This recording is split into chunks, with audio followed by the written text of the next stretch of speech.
Good morning or good afternoon, wherever you're watching from. Welcome to the third day of the PAMRO virtual conference. On behalf of the whole Pan-African Media Research Organization team, it gives me great pleasure to welcome you here. It is slightly bittersweet with ending things off today, concluding our three-day run, but my goodness, do we have another full day of nothing but entertainment, insight, and a lot of great exchange of ideas. Thank you so much for joining us once again. My name is Sia Sangweni. I have been your master of ceremonies for the past couple of days and for today as well, as we continue the theme for this year's conference, which is all about the story of African resilience. I've said it countless times, but I'll reiterate it once again. We so appreciate your support. You being here, listening in and sharing means a lot to the team and I. And still, we want to hear from you. So let us know whatever's on your mind, and especially how you'd like to engage with the team or any particularly questions you have for them over the course of today's presentations by using the live chat function. Send in your questions and comments there. Or else, if you need any more extra information on what is happening today, you can visit the PAMRO website, that's PAMRO.org, or also interact with us on social media. We love to see that. Look, PAMRO is 21 years old, so typically a 21-year-old would be very active on social media, right? Don't let us down. You can use the hashtag PAMRO21. And if you're on Twitter, you can use the account and tag the account at PAMRO_organization. It really, sorry, that's at PAMRO_.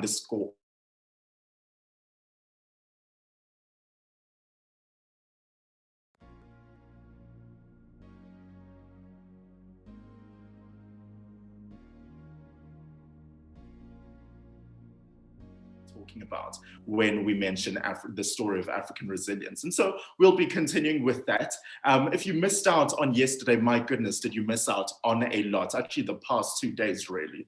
I feel like, where were you? I mean, since PAMRO is a forgiving bunch, we'll welcome you nonetheless to the third day. We were looking at things like gathering insights using mobile technology. We had talks around how you and your brand can stand out using this formulas and structures of brand edge. We even looked at things like affluent Africans. That was some great research that was provided by the Ipsos team. So you can cover all of that as well, once again, by visiting the PAMRO website to catch up there. That's pamro.org. But nonetheless, we still have a jam-packed and bumper-to-bumper full day of great things ahead for the third day of the virtual conference. And this is all brought to us proudly and thankfully by our partners here at the conference. So a big thank you to Borderless Access, to DSTV Media Sales, to Nielsen and Telmar. And just as we get things started, here's a quick word from one of our partners.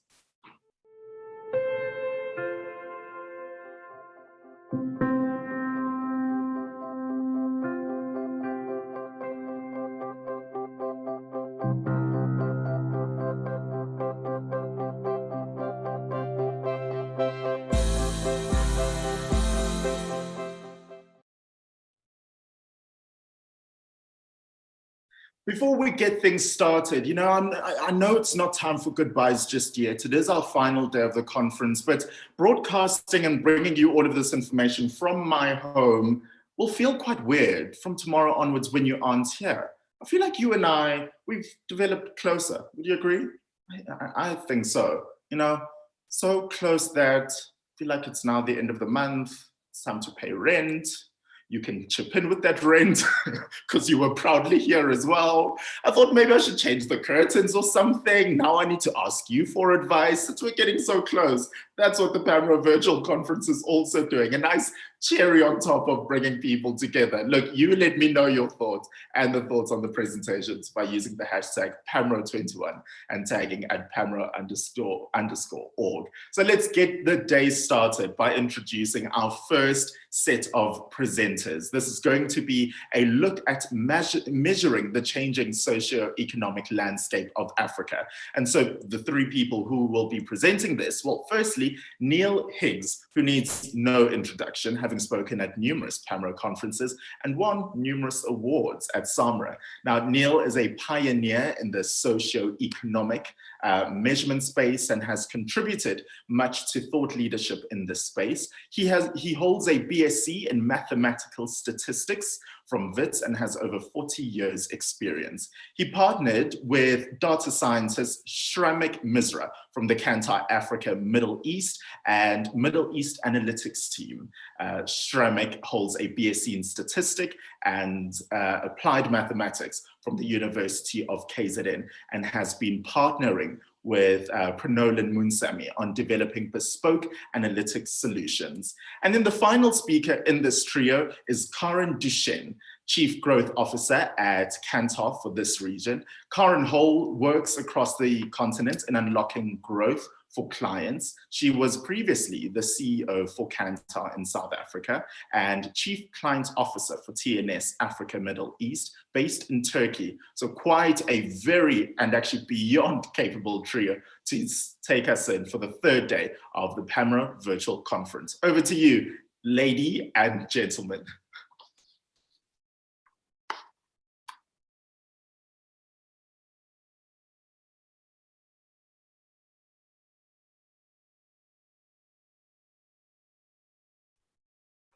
That has to be the saying of 2020, isn't it? You're on mute. Can everybody hear me and see the screen? Wonderful. Good morning, everybody. I'm really excited to be here today and a little bit saddened that we aren't in some exotic destination like Rwanda or Morocco as we had hoped to be. But I'm really thankful to PAMRO for making this conference available to all of us and to the sponsors who have really made it happen. So this morning, we're going to be talking about something that I think is of importance to all of us as we work in this industry across Africa. That is measuring socioeconomic status across our continent. And you'll recall that some years back, we did some initial work on this on behalf of PAMRO and SMR. And this is really just an update. There were really 5 key people involved in doing this analysis who are listed here on the first page. But today, as already mentioned, Shramik, who did the bulk of the work, is going to join us, and Neil, who has guided and checked all the work, is going to be amongst us too. We have dragged him from retirement to join us today. So why do we need a Pan-African socioeconomic measure? Well, we've actually been getting a number of requests from both social clients and multinational clients for some kind of common way of understanding socioeconomic measurement across the continent. Whilst we all use things like socioeconomic group A, B, C, D, the measurement in each of the different countries is often different, thus making it very difficult to measure and compare across countries in a consistent way. And Africa is a continent of great diversity. We've got one of the highest Gini coefficients in the world, which means we've got a huge income difference across the rich and the poor. And we need to be able to reach all of those segments to really understand what's going on in the market.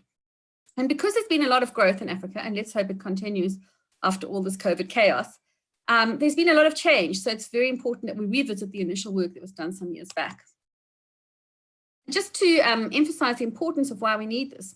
If we were operating in the USA or in Western Europe, there's a lot more heterogeneity. People are the same, people shop in similar ways, but in Africa, it really does vary. And we've got a huge dependence on traditional channels and other channels. This is some data from our Kantar World Panel colleagues, showing just how important reaching deeply across Africa is.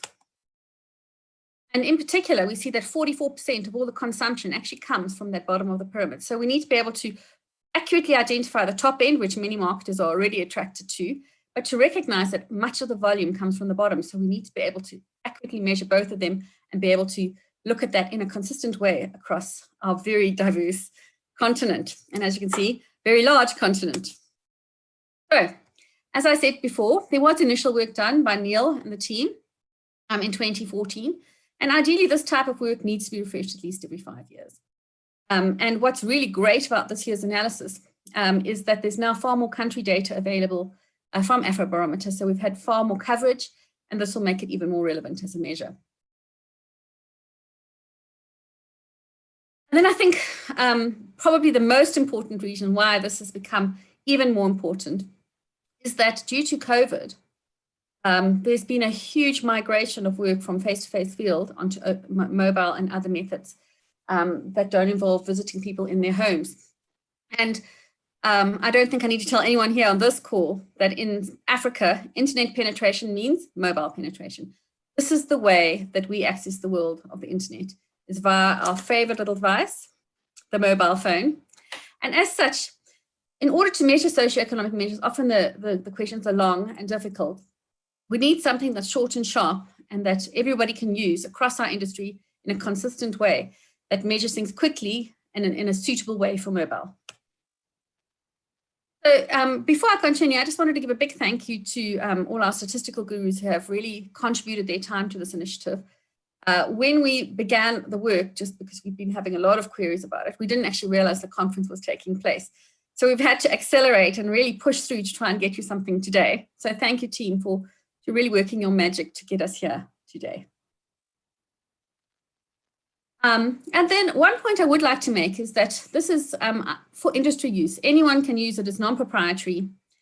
So we would welcome any feedback after the presentation. If there's questions around the variables or how to word things, please do contact us. The input variables that we've used are taken from what was available in our data source, and Neil will tell you more about the data source. So we can't add variables that were not there, but we can certainly provide feedback on the ones that have come out as most discerning. And once we've all agreed on this Pan-Africa measure, it will be made available on the PAMRO website and anyone can access it and the rules to implement it. At this point, I am going to hand over to Neil, and Neil made me take off the word guru here, but really, I think we're very privileged to have the input of Neil in this particular work, as it really is a passion of his, and he's made huge contributions in this space. So Neil, over to you. Thank you, Corinne. I'm going to lead the first slide.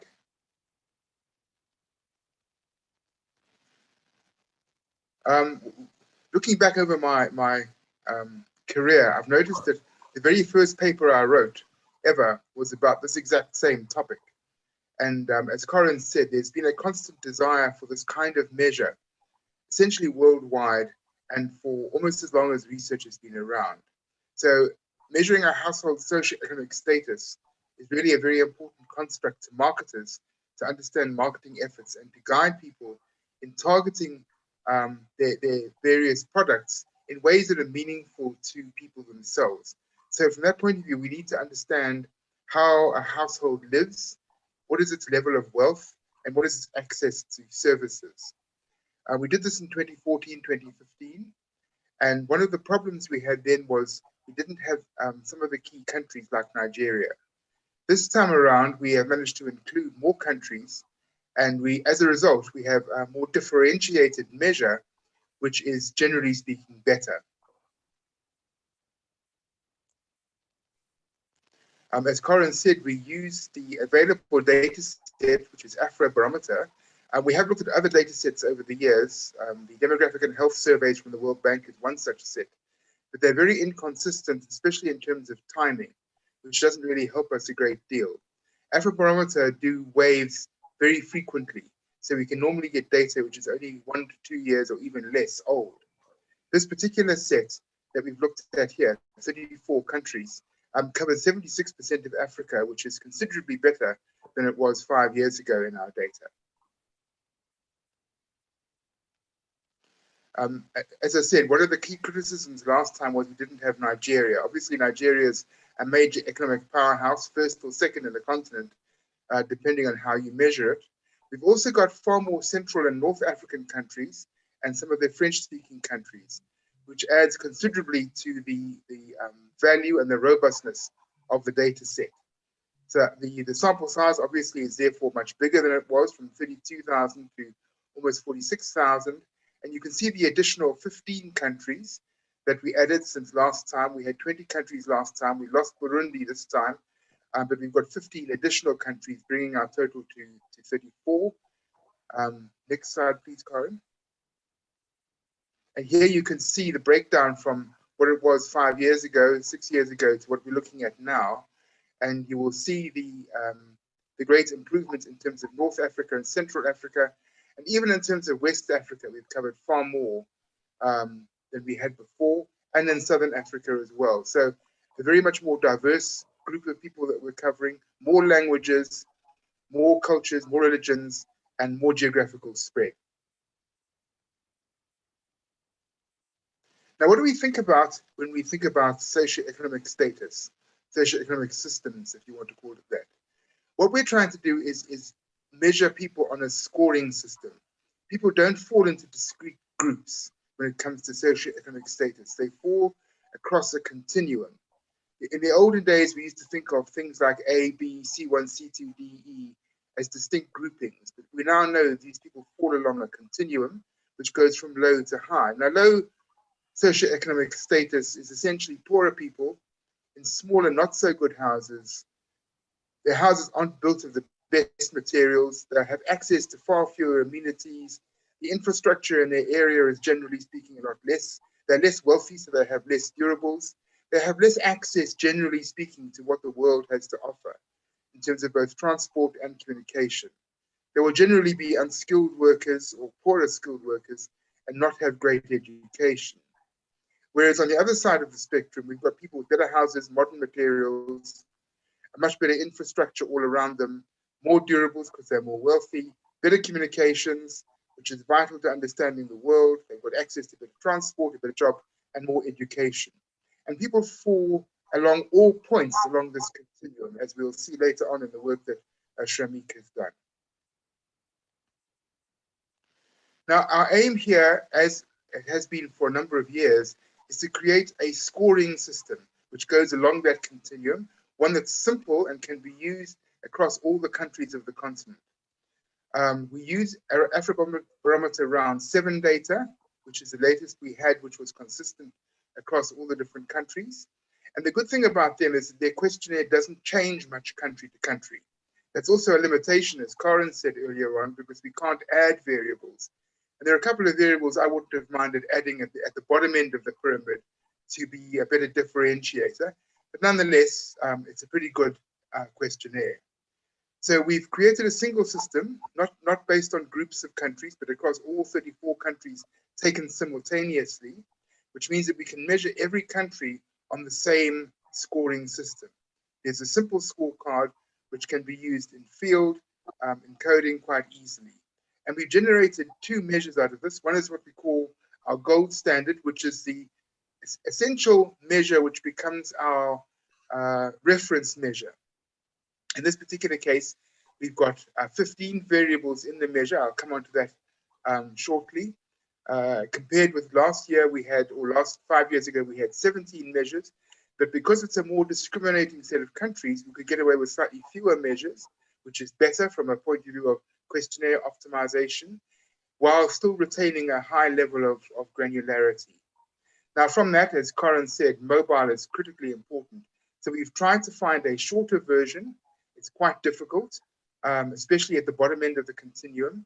And we've ended up with a system that uses 7 variables down from the 15, compared to the 6 that we had 5 years ago. We were looking to make an even shorter version, which we have sometimes found works quite well. This we're still working on, but we have got the 2 versions right now. The gold standard, which is our overall reference measure, which is best for the longer type interview, face-to-face, CAPI, and then the shorter version for mobile, which will correlate pretty well with the gold standard. So here are the list of variables. I'm not going to go through them. You can see them in the handouts later on. But we started off with 35 variables, which is pretty much everything you can think of, including the kitchen sink. And then by successive series of iterations, which Shramik will explain, we whittle those down to the most differentiating, which is that middle group of approximately 15. And then we whittle it down quite in a draconian way almost to get down to the mobile version, which drops down to 7 variables. We do have in the variable set household level variables and individual level variables such as education. So it becomes a very robust measure. And this whole thing that we've done is as it was last time, but it's even better. We can use it across a wider range of countries. You will see later on there's a good distribution across the scale that we've devised. It's stable. We have a good correlation between our gold standard and the shortened version. And the other important thing is that the input variables have to have some level of longevity. They can't be things that chop and change as technology changes every 4 minutes. So the example I always give is that in the old days, we used to put in VCR as a measure of wealth. Of course, VCR now would be a measure of non-wealth. So those kinds of more volatile measure we leave out. And we try to have stable measures that will be robust over a lengthy period of time. And we typically look at 5 years before we need to review this. And I'm going to hand you over to Shamik, who's been my associate, who's done all the work. He's worked exceptionally hard. I must say, he's shown an amazing dedication to this process, and I'm truly glad we've had him on the team, because he now knows more to know about this than most people around the continent. And it's been quite a process. And you'll see that it's been very painstaking. And as a result, we're extremely confident of the data that Shramik has produced. Over to you, Shramik.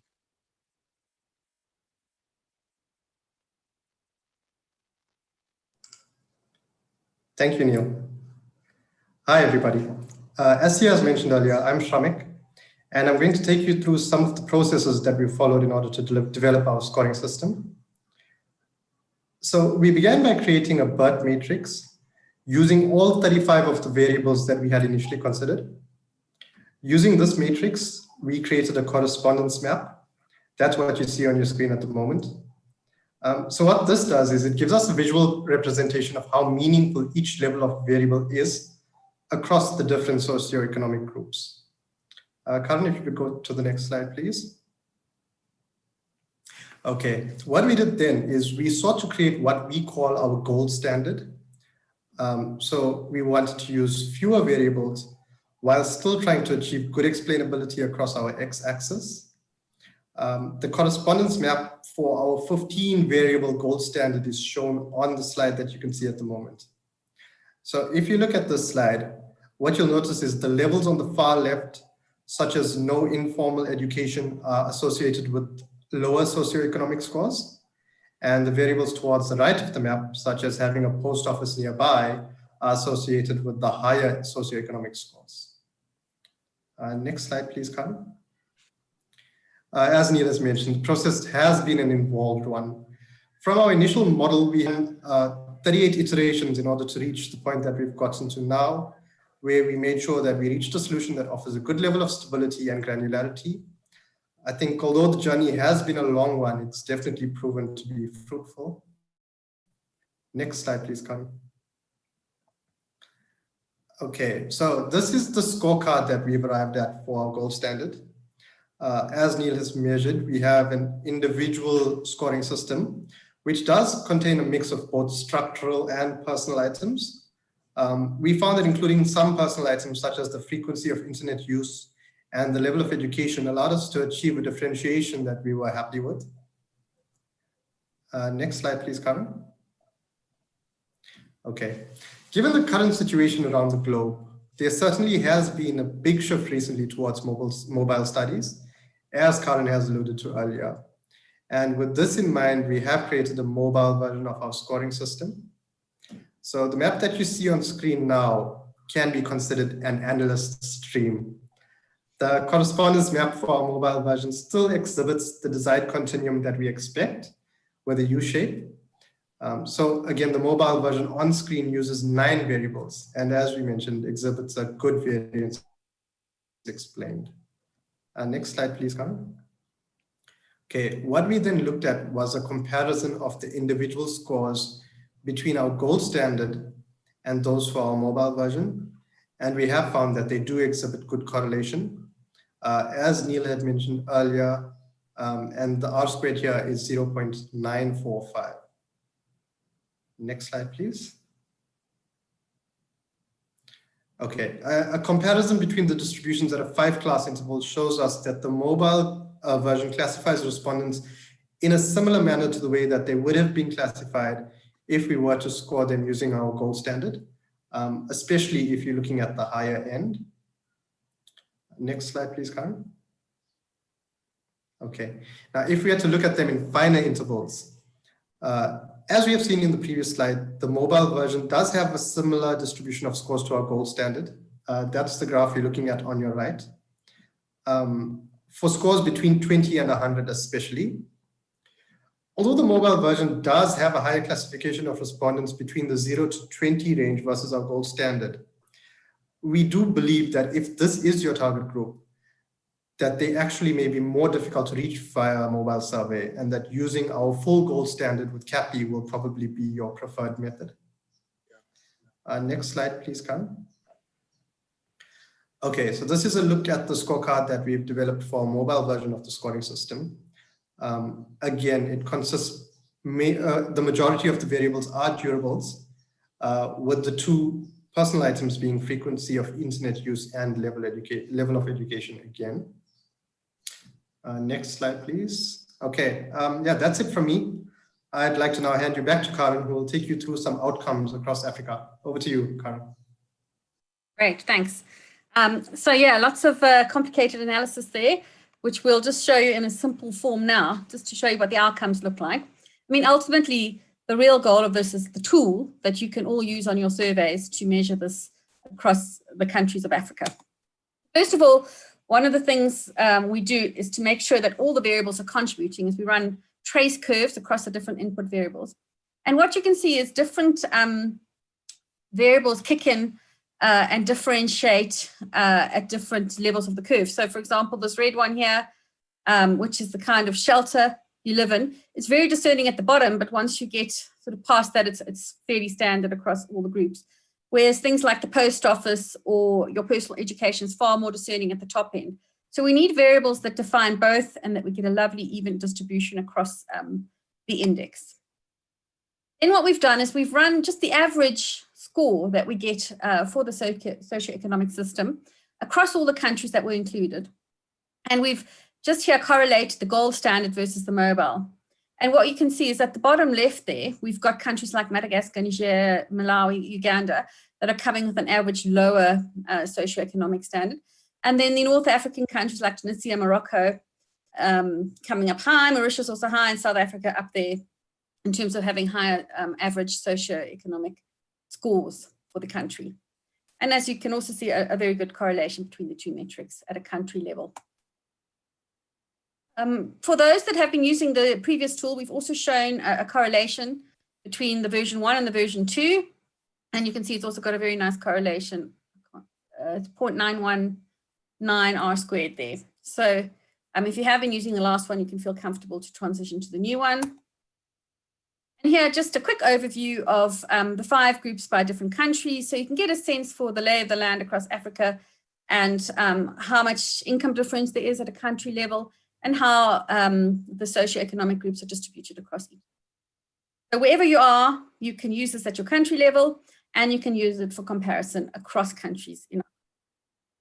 So there we are, short and sweet.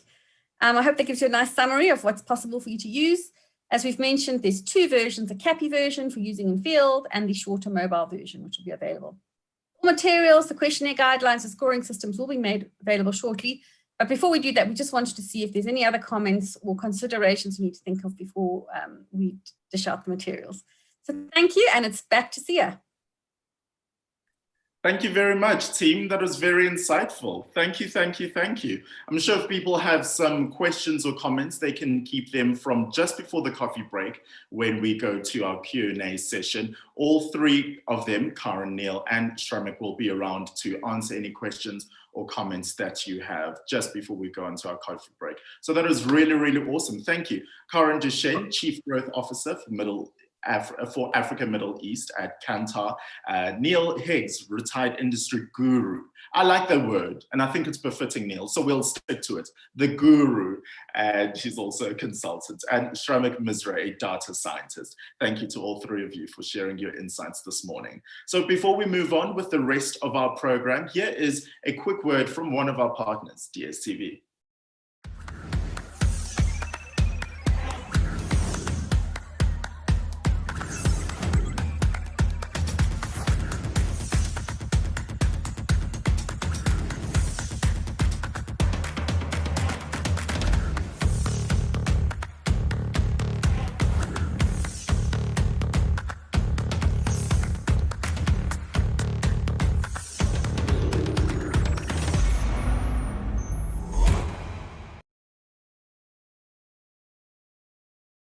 Looking at our next presenter now, he'll be discussing Blossom or Bottom, a digital spectacle in Kenya. His name is Josiah Kimanzi, and he is from Ones and Zeros. If you Google and you look at the company, he will explain as well for further context, but it is all named in one word. So Ones and Zero in one word.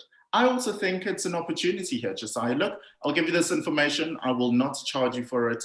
And just yet up until it makes more money. But if you look at it, it is pronounced as Hone Sanzeros. Hone Sanzeros. It's an opportunity to go into Latin America if you're done with taking over Africa, okay? Use it, don't use it, you let me know when it makes money. You'll be looking at brands in Africa facing dire straits earlier this year in March of 2020 when COVID-19 struck. You know, some panicked, most held back, but, you know, a few brave and courageous brands waded into very uncharted territory. So join us as he will be telling the remarkable story of the resilience of these amazing brands in Kenya from a digital spends perspective and what they have learned from Ones and Zeros on how you can build resilience into your brand DNA. So that is Josiah Kimanzi, Executive Consultant at Ones and Zeros, Kenya and Nigeria. Or, well, since we're going with Une Sanzeros and we're going into Latin America, I should rather say, hola amigo, ¿cómo estás? Over to you, Josiah. Thank you very much, Sia. Can you hear me? Yes. Okay, so I would like to thank our sponsors and everyone who's made this possible. I wanted to start by playing an African sound.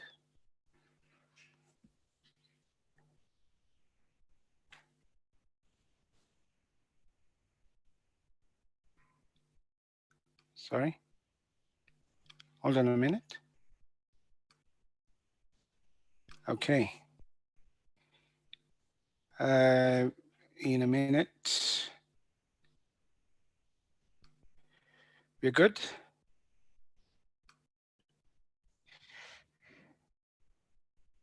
Okay.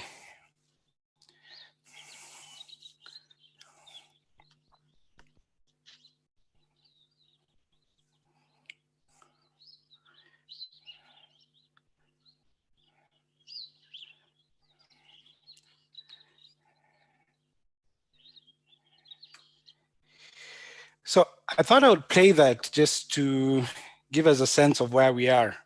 Greetings, everyone. My name is Josiah Kimanzi.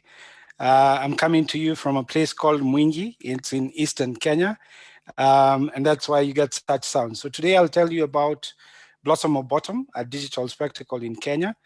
And basically what we're looking at is 5 aspects. You know, we'll first look at a broader view, which is the global trends. We will also look, see a confirm.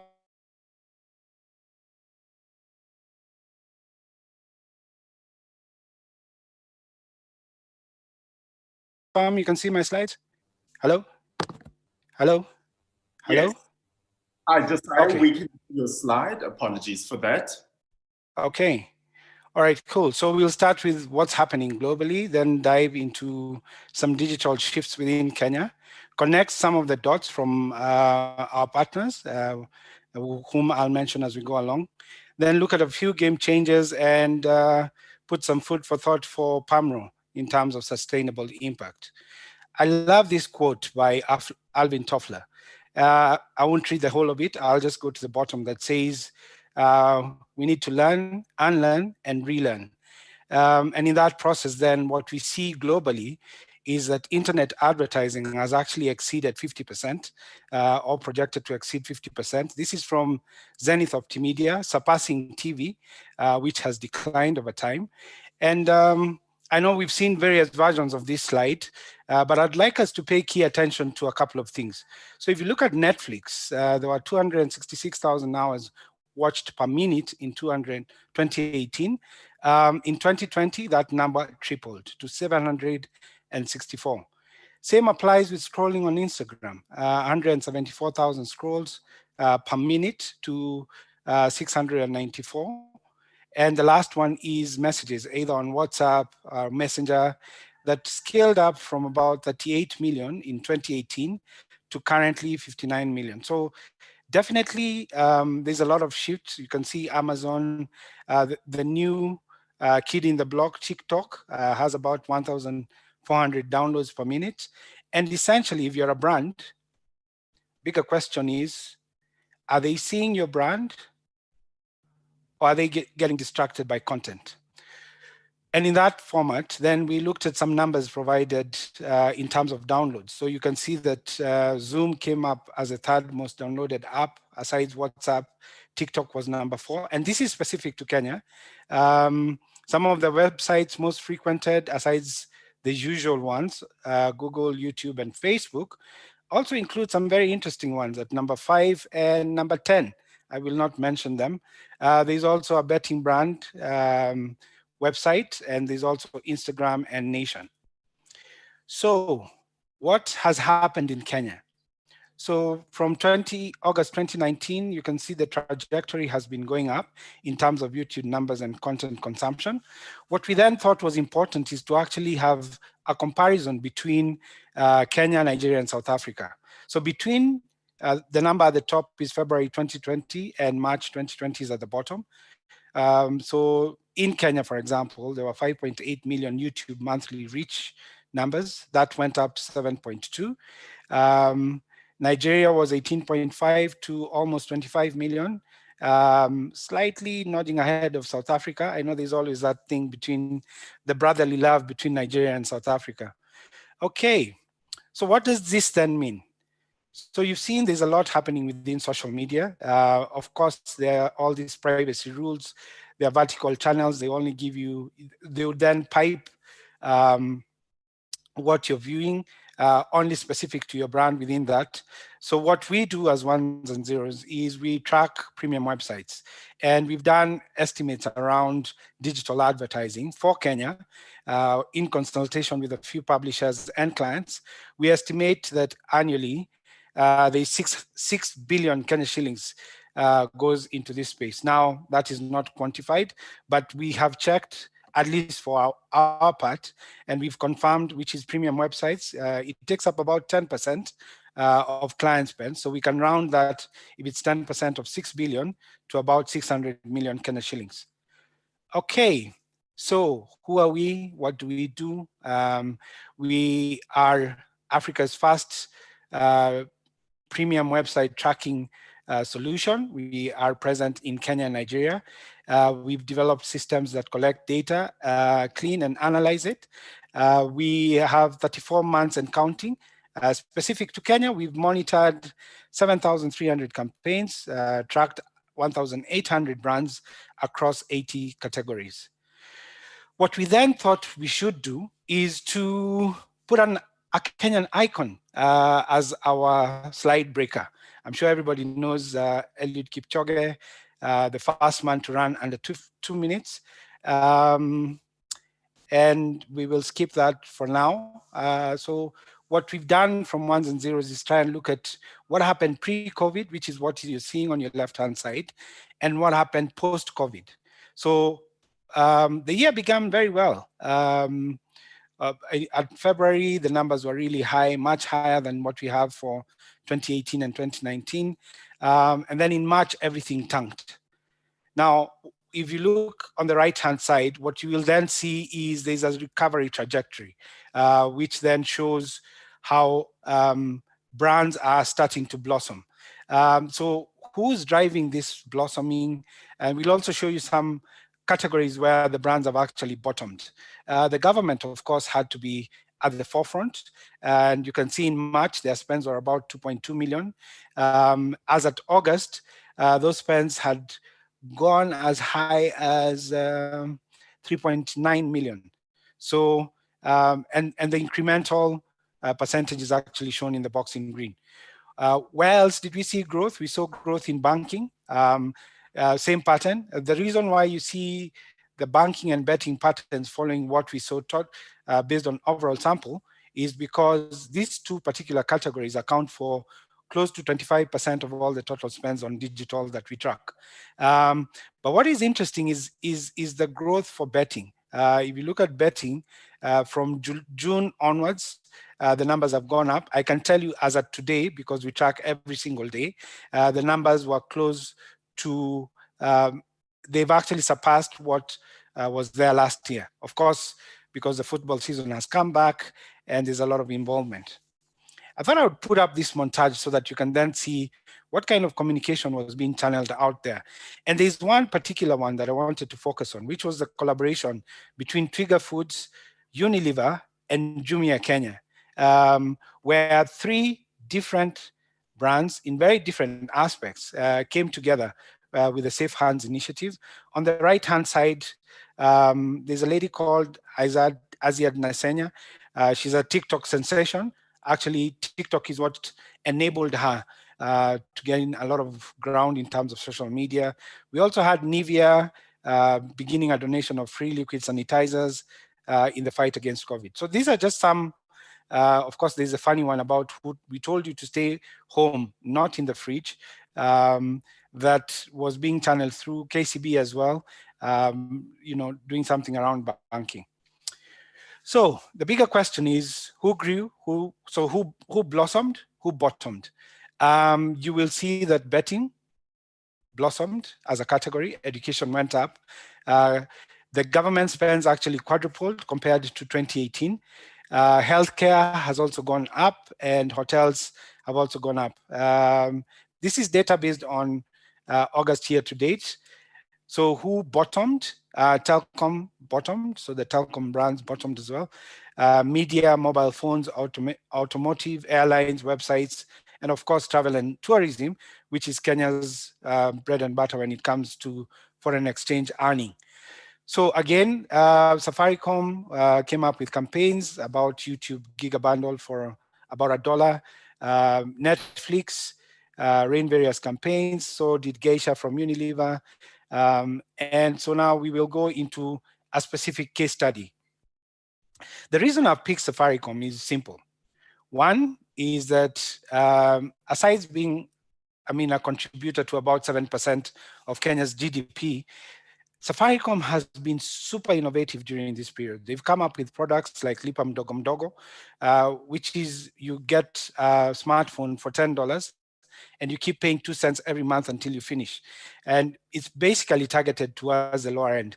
They also converted their loyalty points, which is known as Bonga, into, you could be able to use Bonga points to go and buy food. So I think that the brand was alive to the reality that was there. Of course, this is just an example from the outputs that we generate. So we're able to look at the total category. So this is telecoms. This is 2018 data. So telecoms, there were about 182 campaigns worth 70 million, 16 brands, 20 formats. For Safaricom, though, they took majority of the campaigns and as well equally the spends and the number of formats. Then you can see comparatively, so you can run that and see what your competitor is actually doing from the comfort of your desk. And Safaricom has a lot of subcategories that they play into. So you can see they've sort of shifted from mobile services slightly into internet, TV stations. They're doing a lot with real estate and festivals. And they actually have 31 sub-brands that we were able to track. So this is the top 16, which would be anywhere from Platinum, Blaze, Gigabundle, Songa, and M-Pesa. And finally, what our data enables you to see is have visibility about where you, for example, Safaricom, are placing your ads vis-a-vis. We can do exactly the same thing for Airtel. Now, we can do this across the 80 categories that I mentioned before. But just to save you the headache, we can tell you that it's 10 categories that actually contribute to about 75% of the spends. And that's where you get most of the brands. And finally, what our tool does is it has a repository of all the communication that you send out there. So this is just part of the creative messaging that Safaricom was piping out there. Okay, so because we won't have time to take you into the portal, I'll just explain briefly. So this is how our portal looks like. You have the ad that is coded there. then what type of an ad, whether it's a display, and then the brand, the category,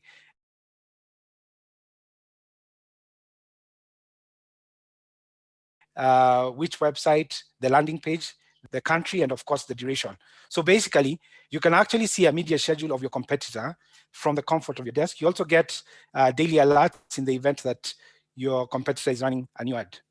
Okay, now, since we were doing this for Kenya, what we then agreed to do is talk to a few of our partners. So as we go along, I'll show you just a few slides from our partners, starting with Real Analytics. They're into the same business that we are, but we don't compete with them. They cover TV,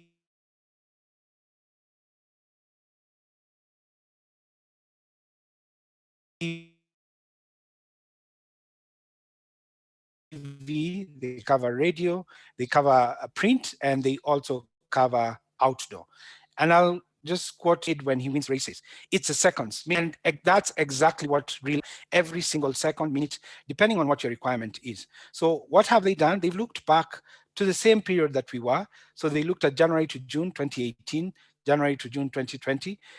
It's more or less predictable that the commercial as self-advertising went down. But interestingly, all the spends on COVID-19 amounted to 8.2 billion Kenya shillings. Right. So who was hit the most? It's actually print. If you look at the dark blue line, that's a print number for 2020. You can see it's actually lower than the one for 2018, the light blue one. There's one that is sort of disappearing, that's 2019. So essentially print and radio were much lower against both 2018 and 2019 numbers. TV sort of held its own against 2018 numbers, but generally way below 2019. So who blossomed, who bottomed? Within COVID specifically, of course, the government had to take the initiative. So you can see the Ministry of Health, but brands piped into this. KCB with Ministry of Health with Komesha Corona. Komesha means stop in Swahili, so stop Corona. Safaricom was there as well. Standard Group, Dettol, Coca-Cola, WHO, KBA, Pesalink, NCBA, as well as AMREF.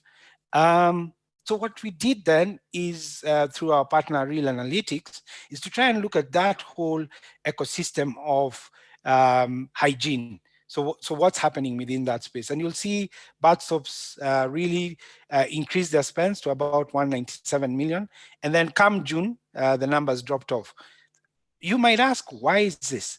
Because in the initial months, we were more in fear as opposed to faith. And also, more importantly, we got to a point where once the shock had been absorbed, we were now able to rationalize and say, oh, you know what? By the way, the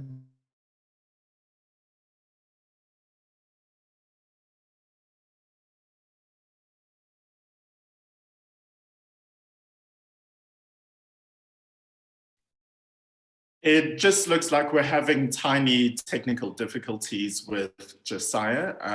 We'll give him a couple of seconds to try and reconnect. Josiah, can you hear us now? It seems as though his internet is lagging. That's exactly the same thing. Organizer has more efficacy because it has alcohol.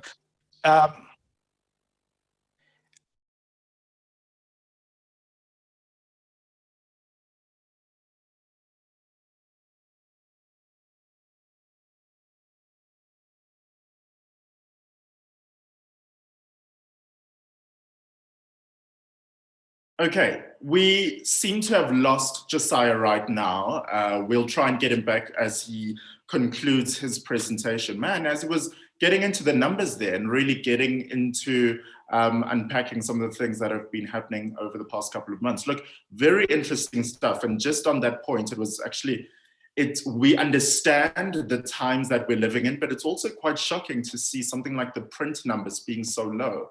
But alas, you know, we have to innovate, we have to move on. So while we just try to get Josiah on, I think in the meantime, we can just cover some of your... Hi, Josiah, you're back with us? Yes. Perfect. Just in the effort of time, could you please just start concluding for us? And as well, we just don't want to lose you. So you can start to tie things up there. Okay. Tell me what you can see. Can you see my screen? Not yet.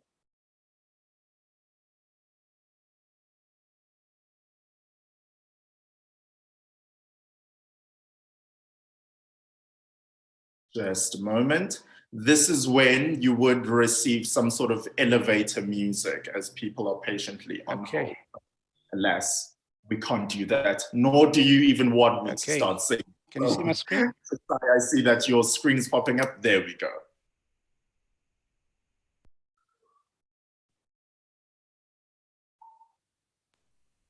We are good to go, Josiah. Excellent. So I was just speaking about what Real Analytics has been doing during Corona.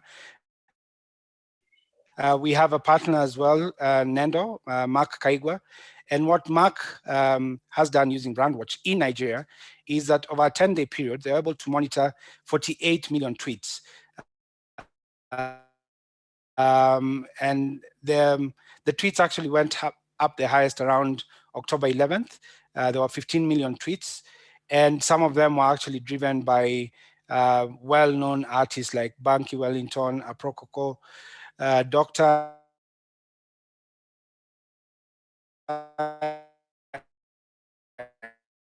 and Burna Boy. So officer, what they've done is something, 6 different segments that speak to COVID-19 tribes and the marketing implications. The key takeout from this is that price is actually the #1 consideration for shoppers.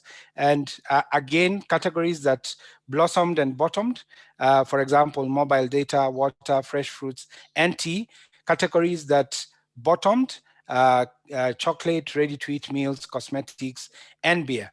But overall, we can see that there's an increase in media consumption across internet-based channels, which is much higher, for example, against your traditional broadcast, which is TV, radio, and listening to looks at what's happening with respect to spends and with respect to monitoring, and some aspect about consumers from Kanta. We also got something from TIFA. I think some of you saw this last year. They've been doing passive data collection using an app that is known as TIFA Plus. Basically, the way it works is it's calibrated to an earshot. Then they do audio frequency matching. They have a unique panel ID. And in closing, we also managed to speak to a different partner known as Timothy Oriedo. He runs predictive analytics, and basically what they do is local intelligence platform. Because of connectivity issues, we'll not be able to demo what they do. But in closing, I wanted to play this ad. It's by Femi Adesina. He is the Director of African Development, Mark. Please listen in. Agriculture is a business, a wealth-creating sector. You know, you take a look at Africa today, in total, Africa spends, $35 billion a year importing food that it should be producing. And if we do nothing about that, by 2020, 2025, Africa will be spending another $110 billion importing food. So the things that have to change is how we take agriculture. We must take agriculture as a business that can create wealth and revive our rural communities. The second thing that has to change is that for all the things that Africa produces, I see Jeff over there producing maize, but also whether it is rice, whether it's cassava, whether it's coffee, whether it's cocoa, whether it's tea, whatever it is, or cotton, Africa has to absolutely add value to everything. It makes no sense today that Africa accounts for 75% of the global production of cocoa, but Africa gets only 2%, 2% of a $100 billion market for chocolates. So the price of cocoa will... So food for thought, we only get 2% of a $100 billion cocoa business. Food for thought in terms of Vision 2020, African Decade, African Data, African Growth. So in closing, as PAMRO 2.0, one of the things we need to start considering is, like I've demonstrated to you through different sources, is the creation of a centralized media ecosystem in Kenya, where you pipe in data from various sources. So for instance, the data from Real Analytics, the data from Nendo, the data from ones and zeros. I've seen something remarkably done by Neil and Karine with regard to segmentation. And then possibly use Kenya as a pilot for digital convergence. And PAMRO needs to be alive to that thought. And looking at PAMRO 2.0, what more can we do? Of course, we connect with a lot of people every year, but we need to take this collaboration to a different level, while at the same time seeking funding commitment. And in closing, I'd like to thank our partner contacts, which is Irene Chalimo from Real Analytics, Mark Kaigwa from Nendo, Kate Njoroge from Kanta, Maggie Reri from TIFA, and Timothy Oriedo. Their contacts are all there. They'll be available to you. And so that's the ones and zeros team. We are super excited to hear from you, and we wish each and everyone to stay safe, and also to thank all our sponsors. Thank you very much. We've been very, very appreciative of you. Thank you, Sia. And thank you, Josiah Kimanzi from Ones and Zeros. Before we head over to our Q&A session, Josiah, please stay on the line as well. Let's go straight to hearing a word from one of our partners.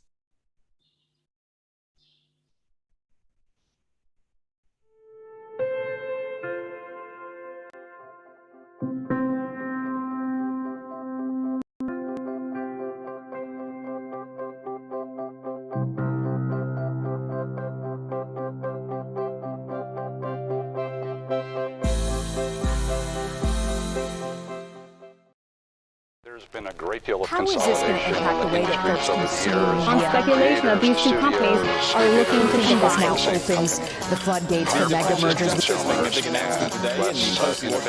Brand safety, consumer brand safety, legal brand safety, fake news. Data is now the new gold, the new oil. No matter what happens, stories will need audiences. Brands will need consumers. And you'll need data that connects you to real people in the real world. So we explore, measure, innovate to show you what's next. With data that powers connections, backed by real science. Data you can trust, data that makes a difference.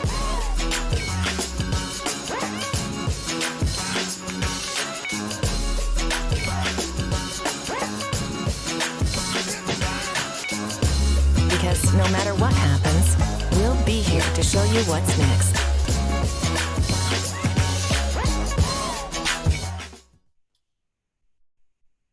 Welcome back. It's time now to answer your questions and comments that you have for our panelists. Karan Dushin, Neil Higgs, Shramik Misra, and Josiah Kimanzi are here to share their thoughts on what you've had to say. So first question goes out to Karan, Neil, and Shramik. It is from Simon. Simon starts off by saying, great presentation and progress from 2015. Is this available to be used in our own consumer research study? And have you considered expansion in Asia, Latin America, and Eastern Europe, or even globally? Maybe I'll take that, Neil. So absolutely, it's available for anyone to use. And it's designed so that the whole industry can use it.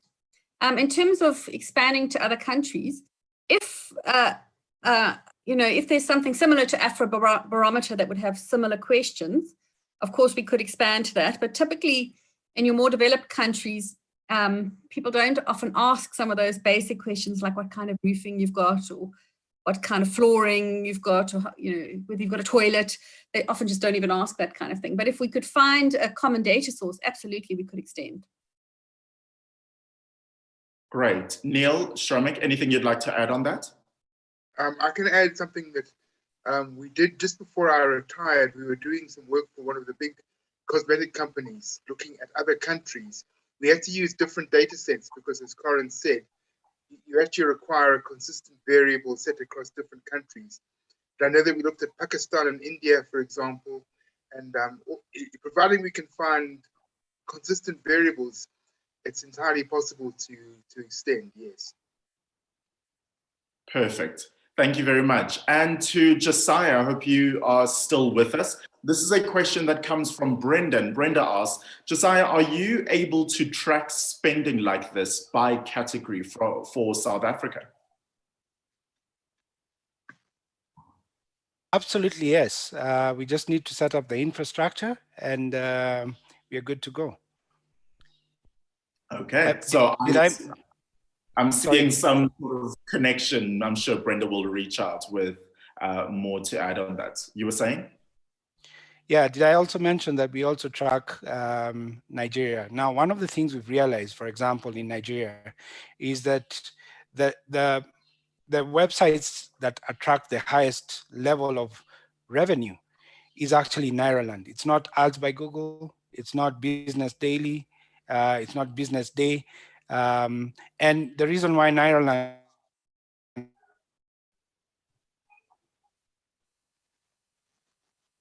Sorry, it seems like we have missed you there, Josiah.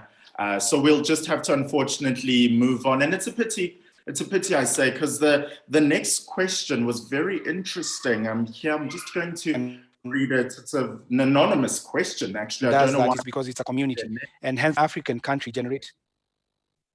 Yes, sorry, Josiah. Yeah, we're getting in patches, so we'll just have to wrap up. But Josiah was just going to mention that there's a very odd anonymous question here. On the point of expansion, they ask, Sia was fantastic with the idea to expand to Latin America. You should pay him 20% of Onesan Zeros for the concept.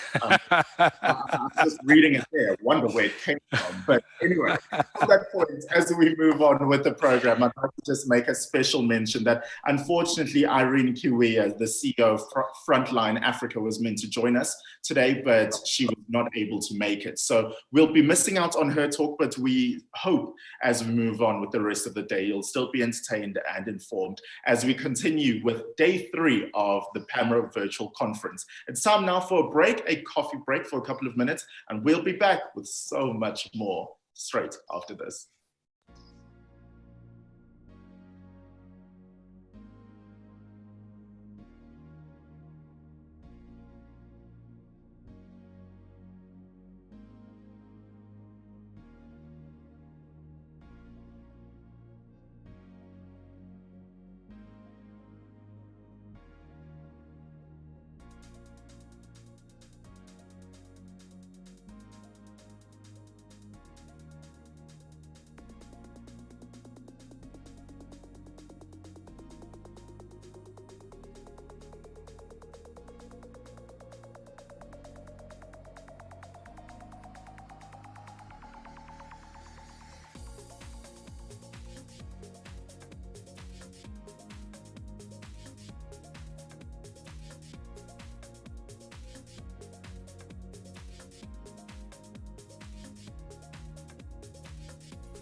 Welcome back to the Pan-African Media Research Organization Conference. It's a virtual conference, a first of its kind. Day 3, as we get things underway. Well, they're more than underway, actually. Just before we wrap things up, we have 2 awesome presentations left for you. And so without wasting any more time, as we continue the story of African resilience, it's now time for me to introduce our next presenter. His name is Feyi Olubodun. I've been practicing. So Feyi, I hope you give me at least, 90% of a pass mark there. He'll be looking at which Africa are you selling to with all of this research and insights. It's quite a pertinent question to look at. Feyi is the founder and managing partner of Open Squares Africa. And the gist of what he'll be talking about is, how do you see a market? Now, what are all the essential components of a lens that marketers must apply to gain robust perspective on a market as rich and as diverse as the African market? I've been saying this time and time again, actually, as we get things underway at the conference. Get ready to take notes. So if you don't have your notes just yet, I'll give you a moment, okay? You run and you grab your pen and paper, your notepad, or your notes on your phone. So here, a couple of seconds. Here's a word from one of our partners.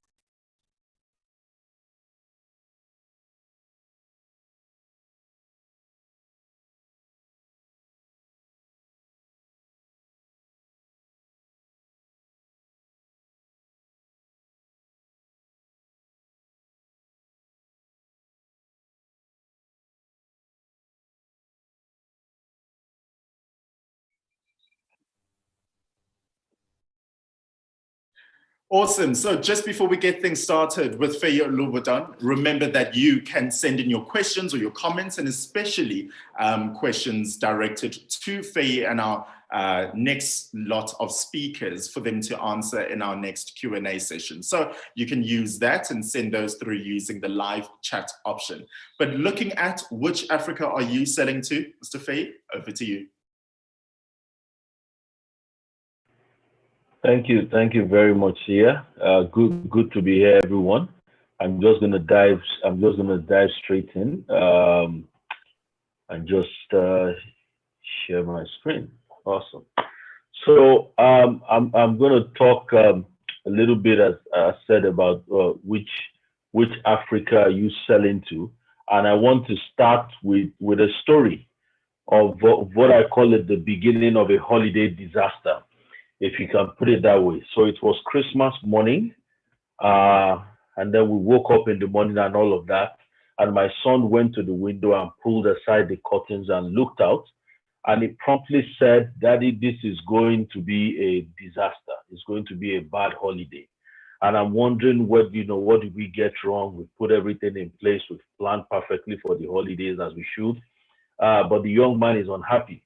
So I asked him, what is the problem? And he tells me that there is no snow and there is no Santa Claus. So therefore, it's not going to be a good Christmas.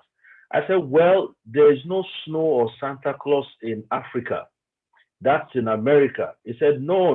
So we got into this strong argument, and he goes on to explain to me that all the cartoons and the kids shows that he watches on TV, every Christmas there is snow, and then there is Santa, and then that's what makes it a Merry Christmas.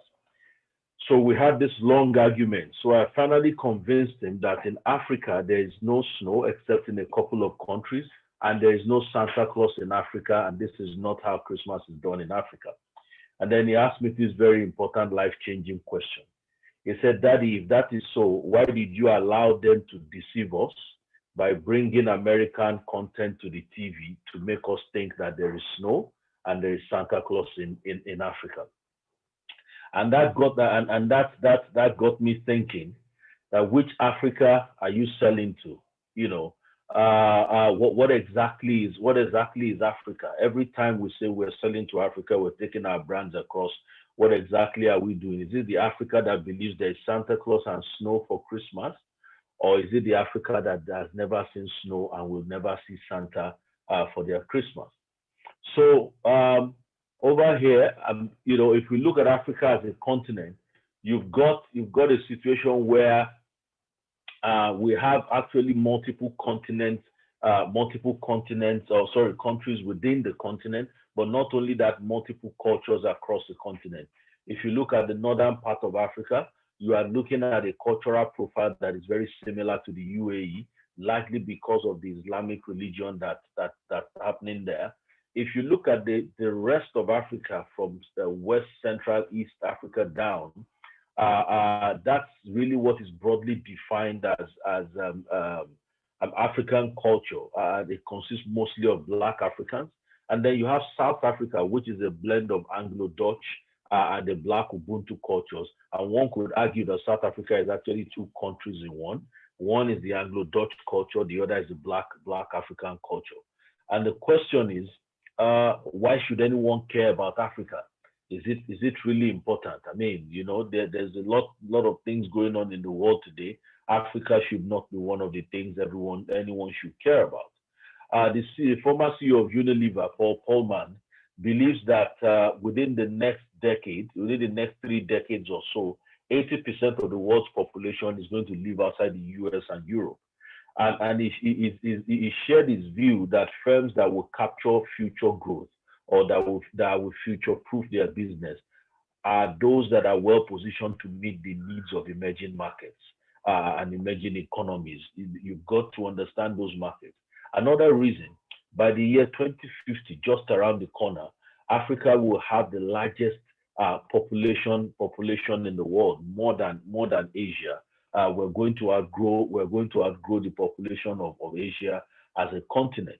Another important fact, if you look at the map of the world in the 1980s, we see a world that was relatively young. Where you see green is talking about countries where 30% or more of their population are between the ages of 10 to 24. And when you see the orange or the amber, you see they've got about only 20 to 29% of their population within that age range. So the world was relatively young in the 1980s. If you look at 2015, the world is getting older. The blue there are countries in the world that they have less than 20% of their population between the ages of 10 to 24. Now, by 2050, according to projections, Africa will be the only young continent in the world. If you look at it, it will be the only continent that has green, which is a population that is 30% or more of which is 10 to 24-year-olds. It is important to understand Africa. It is important to understand the right Africa. So let's just go straight in. I've got here a slide with 2 pictures of taxis. If you've been anywhere around the world, you know the black taxi at the bottom right over there. And I said there that the issue with taxis is not taxes. And what is going on here? On the other side, you've got a taxi cab from Morocco, Casablanca to be precise, and you've got the famous black cabs in London. And when you take the black cab in London, they start up a meter. When you get to your destination, it gives you your bill, and that is it. When you want to take a taxi in Casablanca, you have to negotiate first with the taxi man, and it can usually be a pretty long, drawn-out process. And after you've negotiated and agreed how much fee you're going to pay, then you get into the taxi. As you continue your journey, if there is traffic on the way, if there's a hold-up on the way, what happens is that the taxi driver now begins to negotiate with you the same fare that he has already agreed with you. And this was my shock when the first time I went to Casablanca. I was wondering, why are we having this conversation? And the rest of the trip was about negotiating the fare that we've already agreed. And I was wondering, no, this shouldn't be the case. If this were London, the meter would tell us how much it is. There's no need to discuss. I swipe my card and everybody is happy. But that's one side of the world, and this is another side of the world. It's the same taxi, it's the same service, but the experience is totally different because of cultural nuances. Again, I'm in the mall back here in Lagos. I try to get a pedal bin, and then I try to, I go into ShopRite to get a refuse bag, and I'm trying to find the right bag for a 30-liter bin. And the measurement there says 750 mm by 950 mm. So I'm typing this, I'm trying to calculate how do I convert 750 mm by 950 mm into liters. And this is from South Africa all the way to Nigeria, different metric systems, and nobody bothered to convert it to the right metric system. Small details, but things to show you that there are nuances within market that makes things different. So how do you successfully sell your brand in environments, in markets that it's almost alien to you, so to speak? I believe the secret is right at the confluence of three things: commerce, culture, and the consumer. And that for you to see correctly, almost like a kaleidoscope, when you bring all of this together, then you have a full appreciation for the market and how to go about it. In terms of commerce, you look at the structures of the market and all of that. You get your economists to do all of the analysis and all of those things. You look at the talent that you need. This is usually the easiest part. The data is there. We have the analysts there. They do all of this and they give us a direction to go with. You've also got to look at culture. Culture is like an invisible glass. You don't see it until you bump into it. You know, you don't see it until you bump into it. And there are a few lenses that we could borrow there. There's the Charles 10 cultural dimensions. There's the Hofstede's cultural dimensions. I also like the idea of slow culture versus fast culture, which is very key for us here in Africa. A lot is said about Africa changing, and we talk about Afropolitans now and talk about young millennial Africans dressing hip and funky and all of that.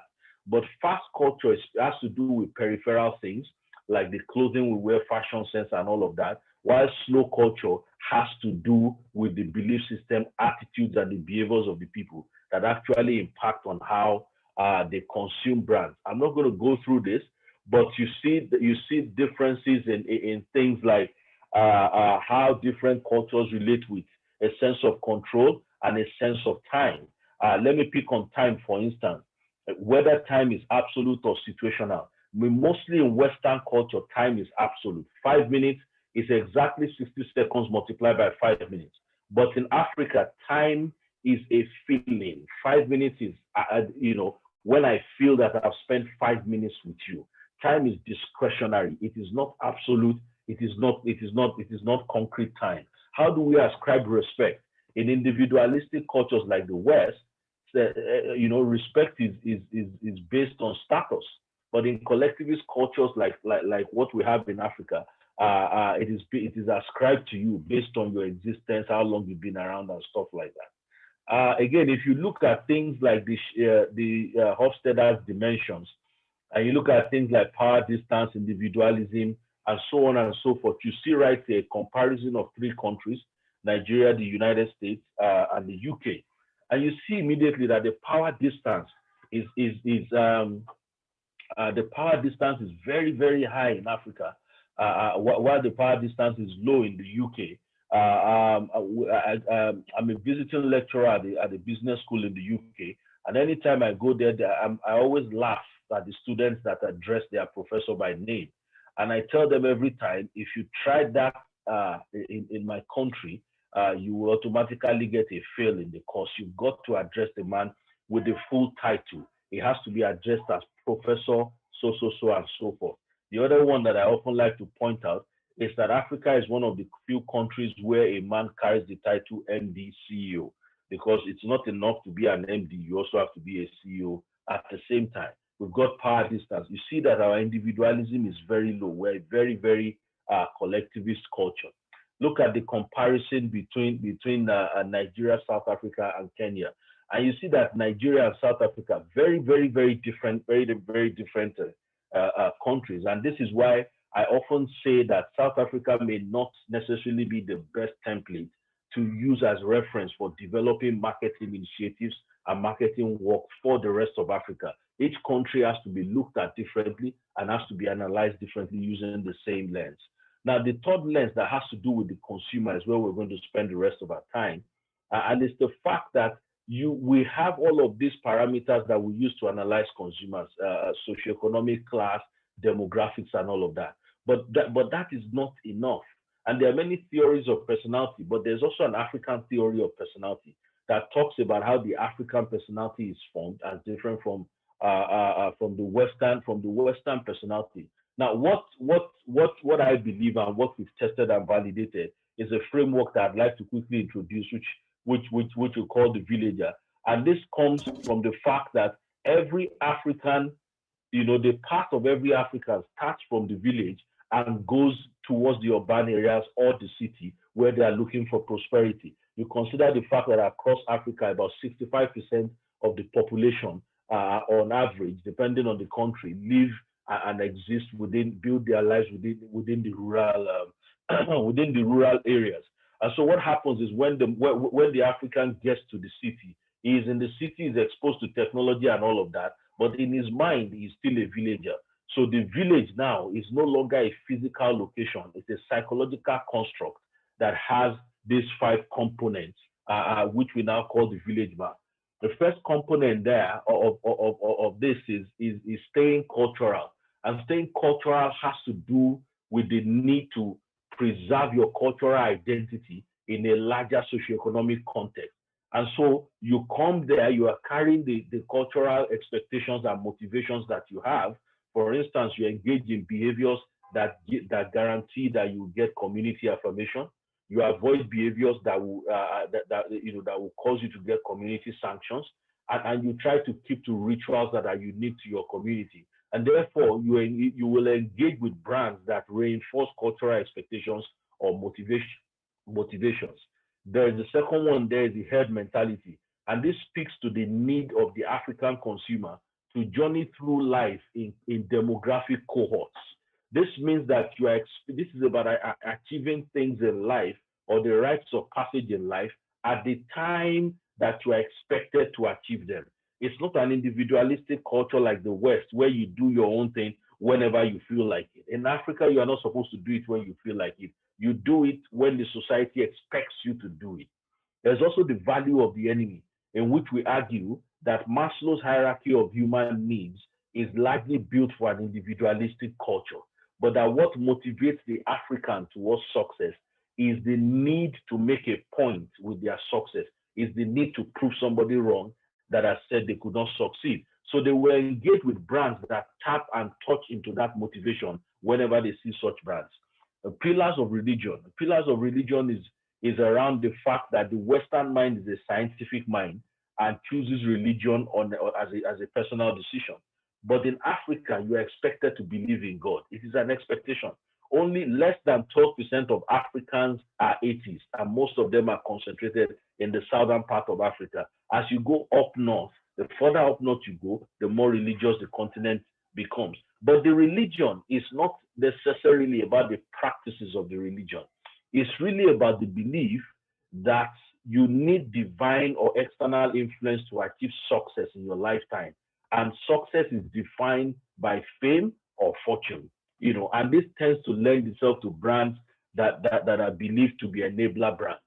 Signaling your journey, the last component of the village map, talks about the need to signal where you are in your life's journey by the brands that you consume. This ties in very strongly with brands that are consumed socially, as they help to make a statement about the consumer's journey. And I wanted to just share with you some of the data that we've gotten, because we've taken this to the market. We use this as a framework to help our clients to understand when they come to us and say, this is my target market. We use that to help them to understand the psychology of their target market and how their brand sits within their target market. So you see, for instance, say a brand X that is perfectly aligned. What you see there, for instance, is the shape of the psychology of the particular target customer there, and you see that brand X is a perfect fit with the shape of their mind. These customers, their strongest driver is the need to stay cultural and pillars of religion for them. And you see another brand Y that is as aligned but over indexes, for instance, on herd mentality. We also see a similar situation where we're comparing across location. We compare the baseline total, the national total for the target audience with the regional total. And this is the data for Nigeria. And what you see here is actually that even though it is one country, when you go to different regions, geopolitical zones in the country, the shape of the psychology of consumers within the same country differs very significantly. You can see the southeasterner, the shape of his psychology marked by the amber-colored shape there, chart there, is very, very different from the shape of the psychology of the southwestern customer within the same country. So if you were to take your brand to the market and you develop your marketing initiatives and you rolled it out nationally without accounting for the regional nuances, of the within the country, actually you might find out that your impact is not as deep and as desired as you would have loved it to be. Just to show you some qualitative data around excerpts around this, we look at the fact that even when people go into the city, they now use social media to connect back to their home community, and from there they draw information about happenings in their local community, and they participate in the local community from a distance. So now technology has become an enabler of the African way of life, not that technology is changing the Africans. A wonderful friend of mine, Gigi Alcock, puts it this way: Africans are modernizing, not westernizing. Africans are modernizing, not westernizing, where our digital adoption is one of the fastest that the world has ever seen, but at the same time, we're not becoming like Westerners in everything. I'd like to just play a quick video here for us to see. Olúwa ṣẹ́gun fún mi, ó ṣe mo dúpẹ́ dúpẹ́. Gbogbo ní lọ ti tó gíftì. Mo rí ikọ̀ tún ni.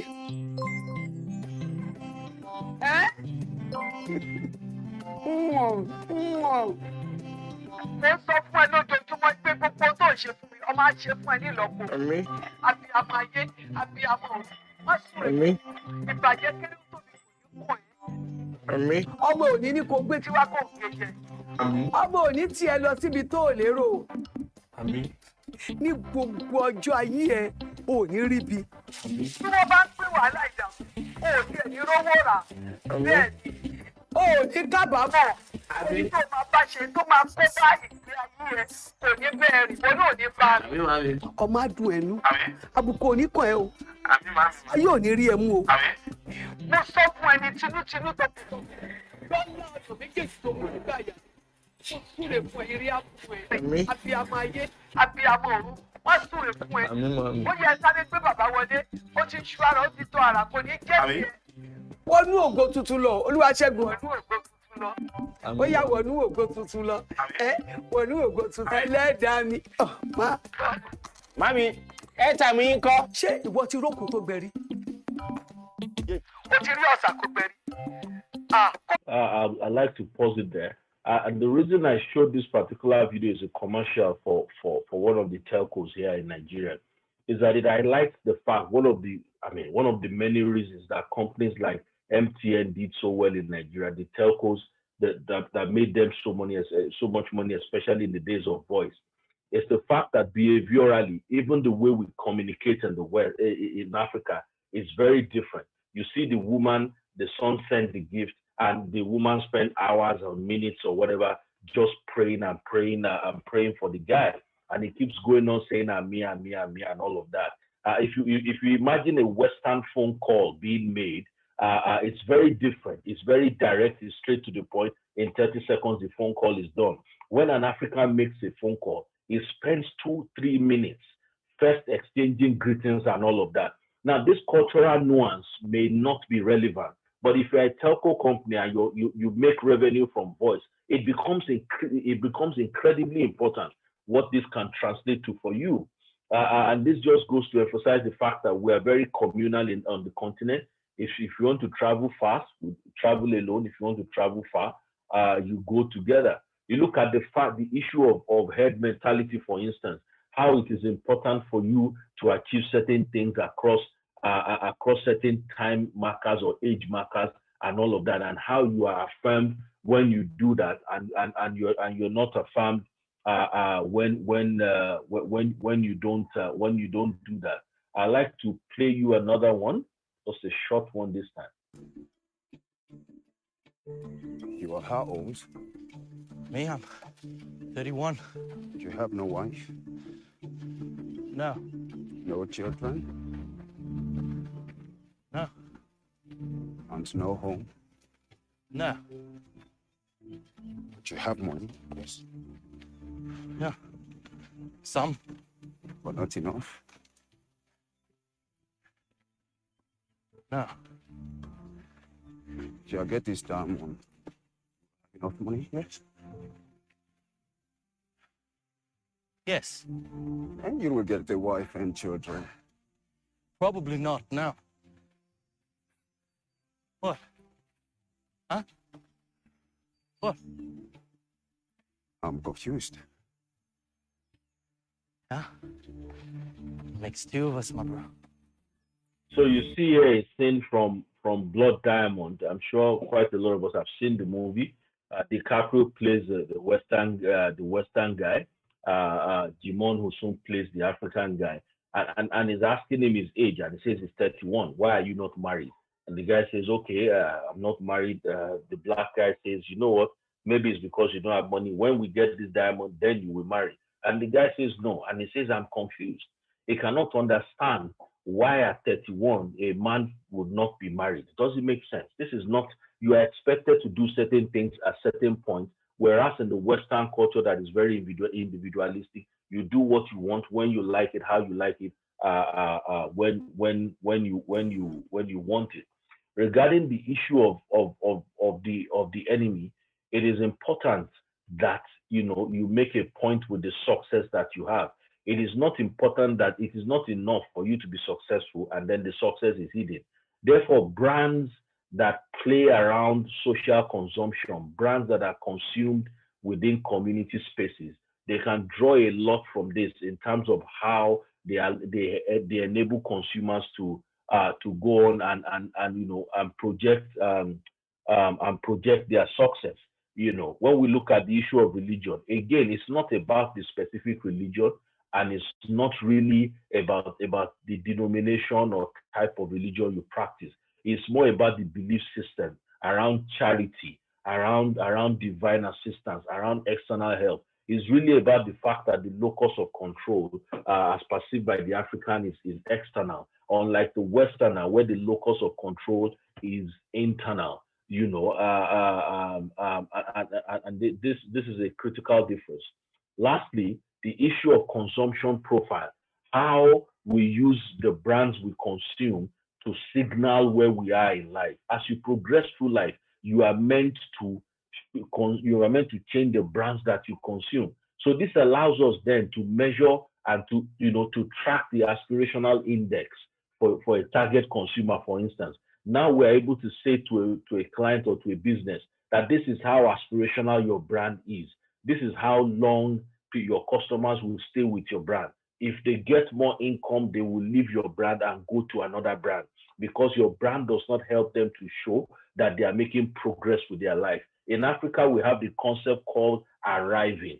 They need to be able to say, I have arrived. If you look at the car I'm driving, the watch I'm wearing, the clothes I'm wearing, it will tell you that I've arrived at this stage in life or otherwise.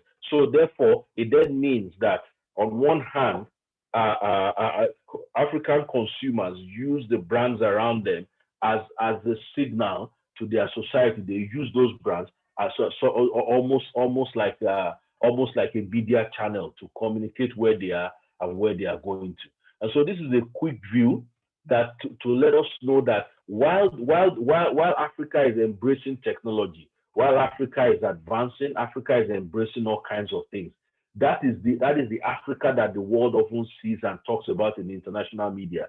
But there's an Africa that is the real Africa, that is under all of that, that is bigger in market size, bigger in potential than the Africa that is often seen in the news. It is the Africa that is typified by the villager mindset, that today is measurable, is quantifiable, and we can demonstrate how that actually helps to build brands on the continent. Just to close off, if you'd like to learn a lot more about this, of course, you can reach out and get the book, The Villager, How Africans Consume Brands. It articulates this in a lot more detail, and you can take more time there. Thank you very much for listening to me. Thank you.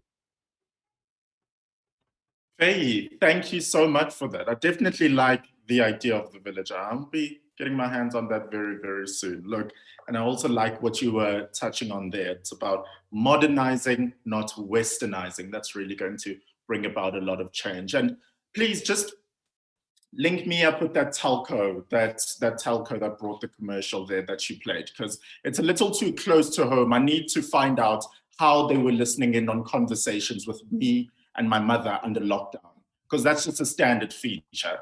I knew that lockdown was a problem when my mother invited me to a Zoom call just to see her cook.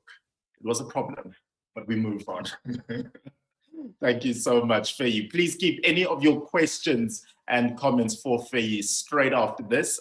Just before we wrap things up for the day, he'll be able to answer some of those. So you can send in your questions and your comments through our live chat option. Before we continue with the rest of our proceedings, here's a word from one of our partners.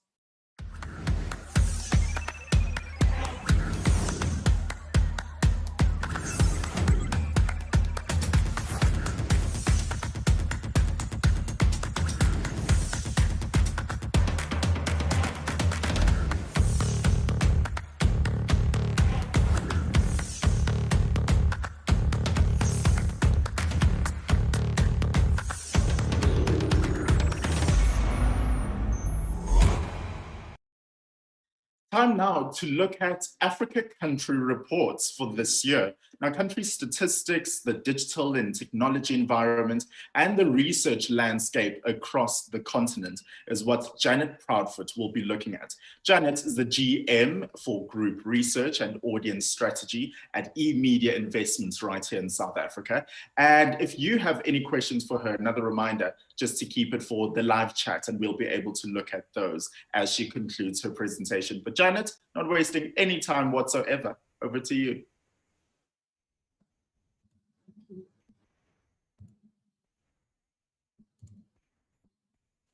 Hi, everyone. Welcome. Can I just get it full screen? Is it full screen there? This year, I'm presenting the PAMRO country reports, which I know everyone has been looking forward to. They are quite a highlight of the conference every year in terms of what we have and what has been submitted. Without any ado, I'm going to go ahead and look at what the country reports represent, because I know there are a lot of you in the audience around here that may not have seen or actually understand what our country reports entail. We started submitting information from 13 countries in 2007, and to date, 2020, we have 19 countries. Unfortunately, they dropped quite a lot from 2019, and we do think this is possibly due to the little research that was done over the COVID period. But the consistent countries that have submitted through the years are Kenya, Tanzania, Uganda, and Nigeria. Zimbabwe have always been great players in this field, but unfortunately, in 2020, they didn't have country report submission. And the very exciting news is that the new countries that are up and coming are Ethiopia and Rwanda. So the countries included in the report, and I'm not going to go through all of them, but they really span the continent from north to west to east and south, and which is fantastic for us that we have country report information from across the continent. PAMRO reports started being submitted in 2007 with 13 countries submitting their research data. And in fact, the conference was the country reports. There was not really much else. There weren't really speakers or fantastic papers like we've seen this year. But we've come a long way since then.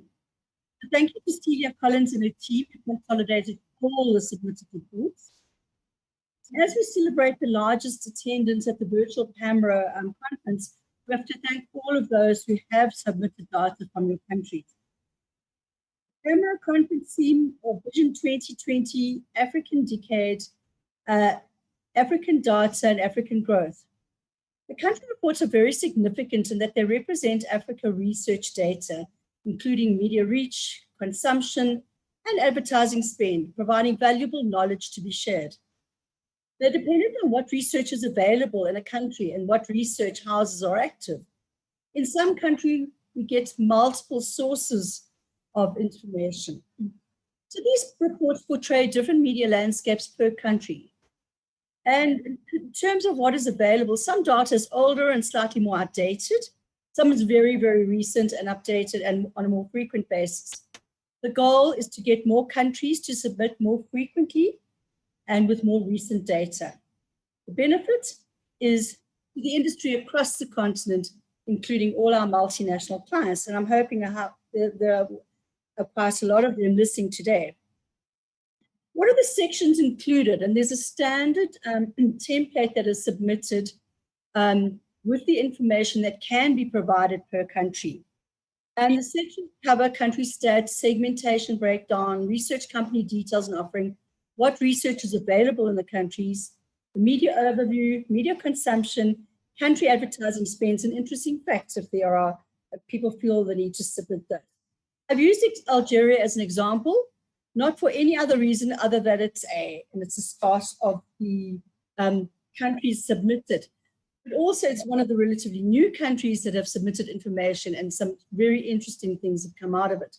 So I'm using it as an example as I go through the various segments. In terms of the country stats, I'm not going to go through everything, but the population of Algeria is basically 44 million. 64% are urban and 36% are rural. They only have 5.5% living below the poverty line. It's a relatively wealthy country. The literacy in adults over 15 years is 87.5%. And they have basically about 48 provinces in the country. They have 10 million television sets, 45.5 million cell phones. Now, if you look at the country population of 44 million, you can see that the penetration is pretty high and there are multiple cell phones in a household. Radio sets is really low at 3 million. And one of the theories is that because television, cell phone, internet penetration is all satellite driven, your radio it's really becoming outdated. And if people want to listen to radio, they're going to be streaming it on their cell phones. They have 3 major languages in the country and 3 major religions. The local currency is the Algerian dinar, and the exchange rate is 129 of those to $1 US. Their latest census data was in 2011, but they have other data that has been provided from a research company. So if you look at these stats, they have quite a young population. 30% are 15 to 24 years old, but there's a nice spread across the ages. They have a pretty even male-female distribution. So 49% are female and 50% are male. And the 3 basic languages are Arabic, Berber, and French. And in terms of their schooling, only 2% have pre-primary, 9.5% primary, but the interesting thing is that 7% of her university schooling. 86.6% work full-time and 11.5% are unemployed, which is very low comparatively. Now, the segmentation breakdown.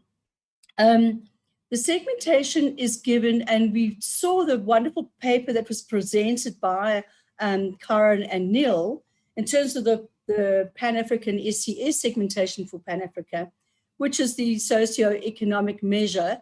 I'm not going to go through that because they described it in lovely detail. But you can see in terms of Algeria, in the AB situation, there's 20% of the population, and C1 and C2, between them is 50%. So 70% are in a very high sector of the SCS scale. In terms of media reach, only 6% of the newspapers actually are reaching the population. 12% of radio, remember we saw that there were very few radios in the country as such, 64% have connection to the internet, and 72% are viewers of television. So if you look at viewers of television, I'm not going to go in many detail, but each of the country reports has the detail associated with them in this kind of format. So of the 72% or 22 million daily viewers of television, they have about 9 or 10 major channels. You can see some of them in their own vernacular languages. And it can be measured accordingly. Radio, 12% listens to radio, about 3.7 million, and they have 4 major radio stations. But you see the digital radio coming in there, which is obviously the favorite of the radio consumption. Print consumption is only 6%, and I'm not going to go into a lot of detail, but in each country, you would see what the major newspapers are that are available. In terms of mobile and digital measures, where there is available in a country, it is submitted. Unfortunately, there was none submitted for Algeria, but I'm just showing you what is available where there is data for mobile and digital. So for the 2020 PAMRO report, we received mobile and digital data from 17 countries. The target market that was measured was against adults aged 15 plus. As I say, the countries range from Burkina Faso to Cameroon, right through to Kenya, Mauritius, Mozambique, South Africa, and up to Zambia. Some of the questions or sections, the access to the internet was either yesterday or the past 7 days. They asked device usage, either cell phone, laptop, desktop, or iPad. Excuse me. They ask about the online platforms or internet activities, such as social networking, instant messaging, video files downloading, audio file downloading, and online videos that are viewed. The personal accounts they talk about or access to is regarding Facebook, WhatsApp, Instagram, Snapchat, and Twitter. If you have any information from your countries and you would like to submit any of this, please contact our PAMRO website at www.pamro.org. Just an example, I used Cameroon here as an example. For instance, their access to the internet was yesterday at 22%, in the last 7 days, 30%. 95% of them use access the internet through their cell phones. And the top internet activity is social networking at 78%. In terms of the personal accounts, 31% of a Facebook account and 29% WhatsApp. The others come in a little lower than that. Advertising spend is submitted. This is back to Algeria, and you can see there is quite a dip in Jan to August 2020, and we know that worldwide, because of the COVID crisis, advertising really went right down, and we're all seeing that in each of our own individual countries.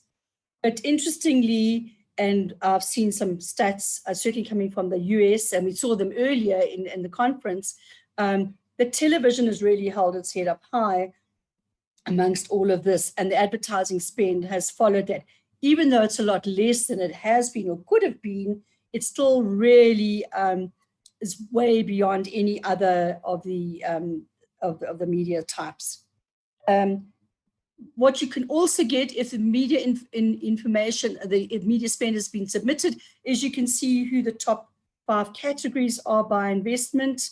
For instance, here, telecommunications does very well, and your personal toiletries does very well, and that is obviously the data for Algeria.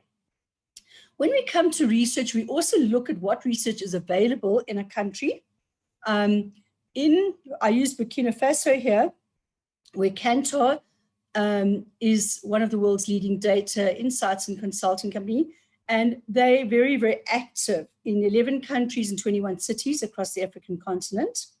They do measure where they can, media consumption, media and telecommunications, points of interest, and they give you the socio-demographics of the country.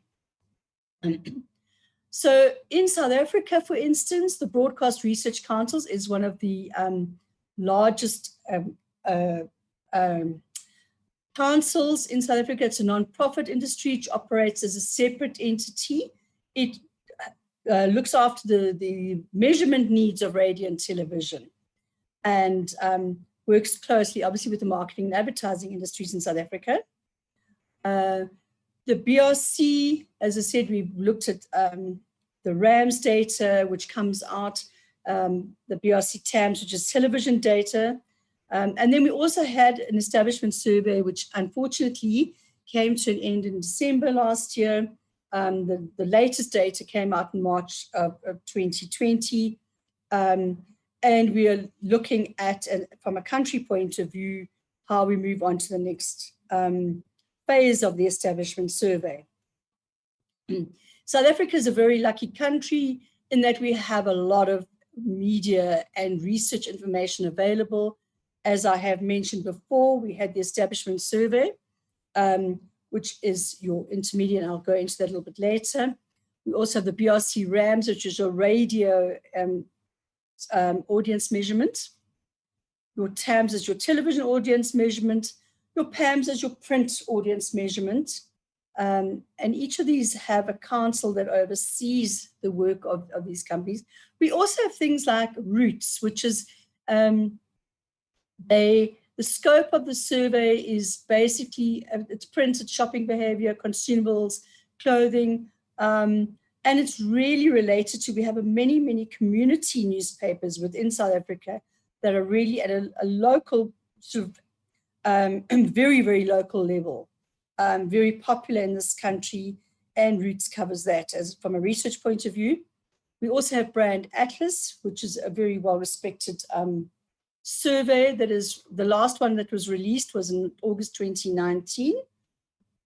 And it looks at your higher end income and people who have access to the internet. But it does cover all media types and consumable brands such as tech, airlines, motoring, and environmental stuff. It is self-funded.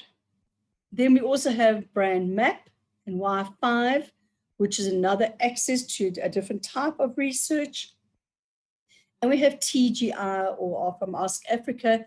This is a global a research study that is done, but South Africa is one of the countries where they have their own individual research coming out of TGI.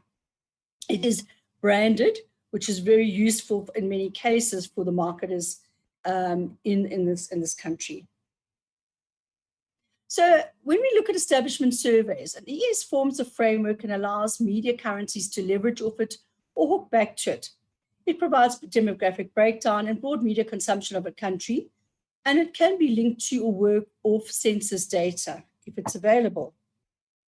So in Africa, we see, and Neil and Karen spoke about the Africa Scope data, which is available and has helped a lot of the African countries to provide this type of information.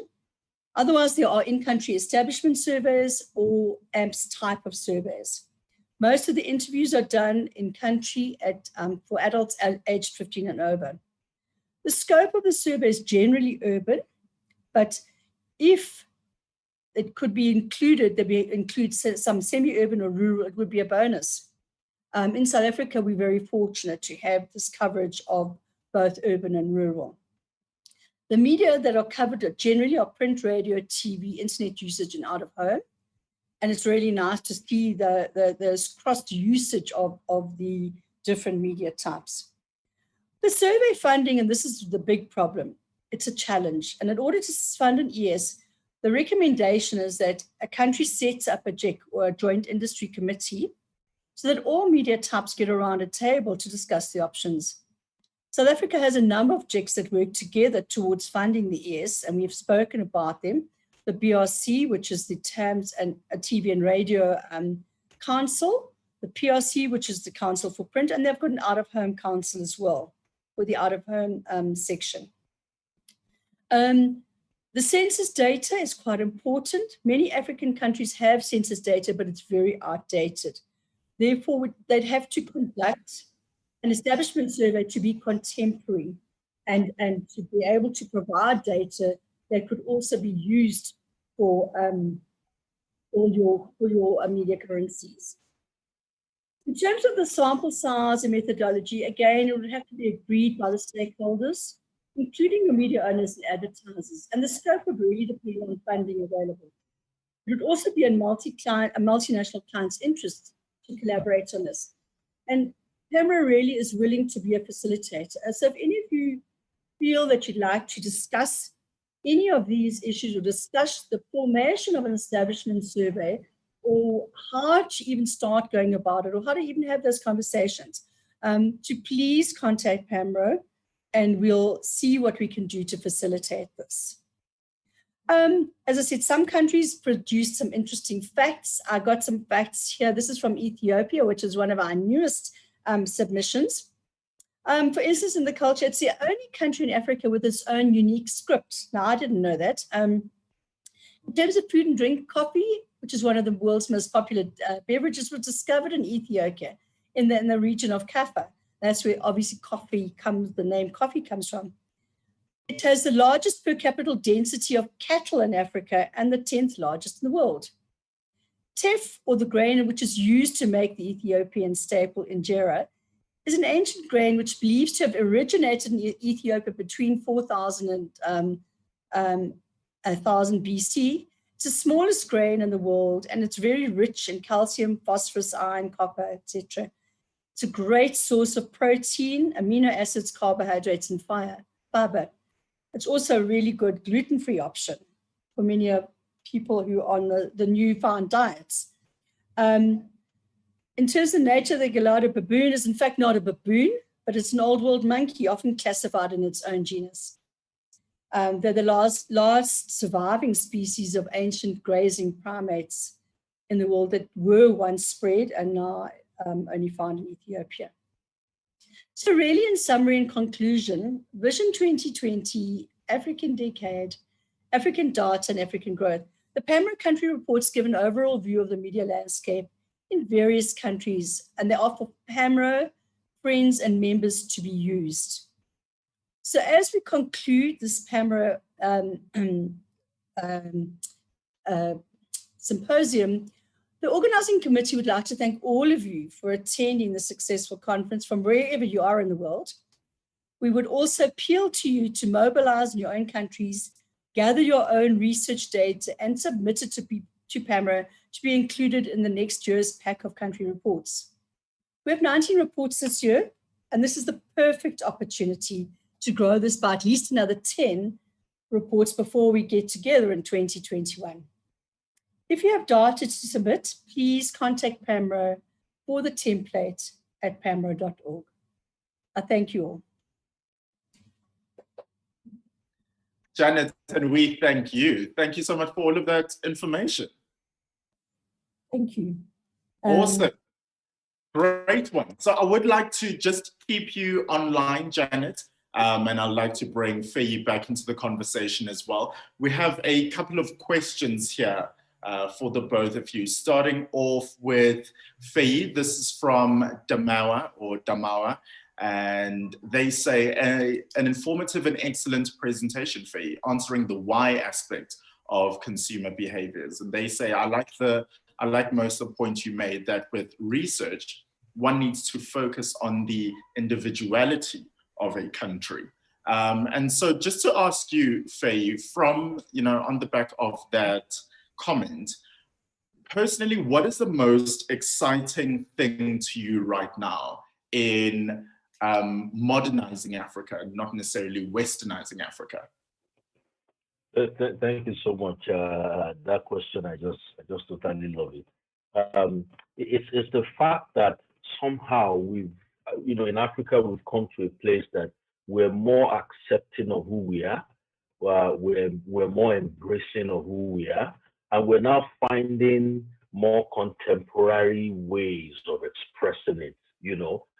So it's a beautiful thing to see, really, to see how we're holding on to traditional values and beliefs and all of that.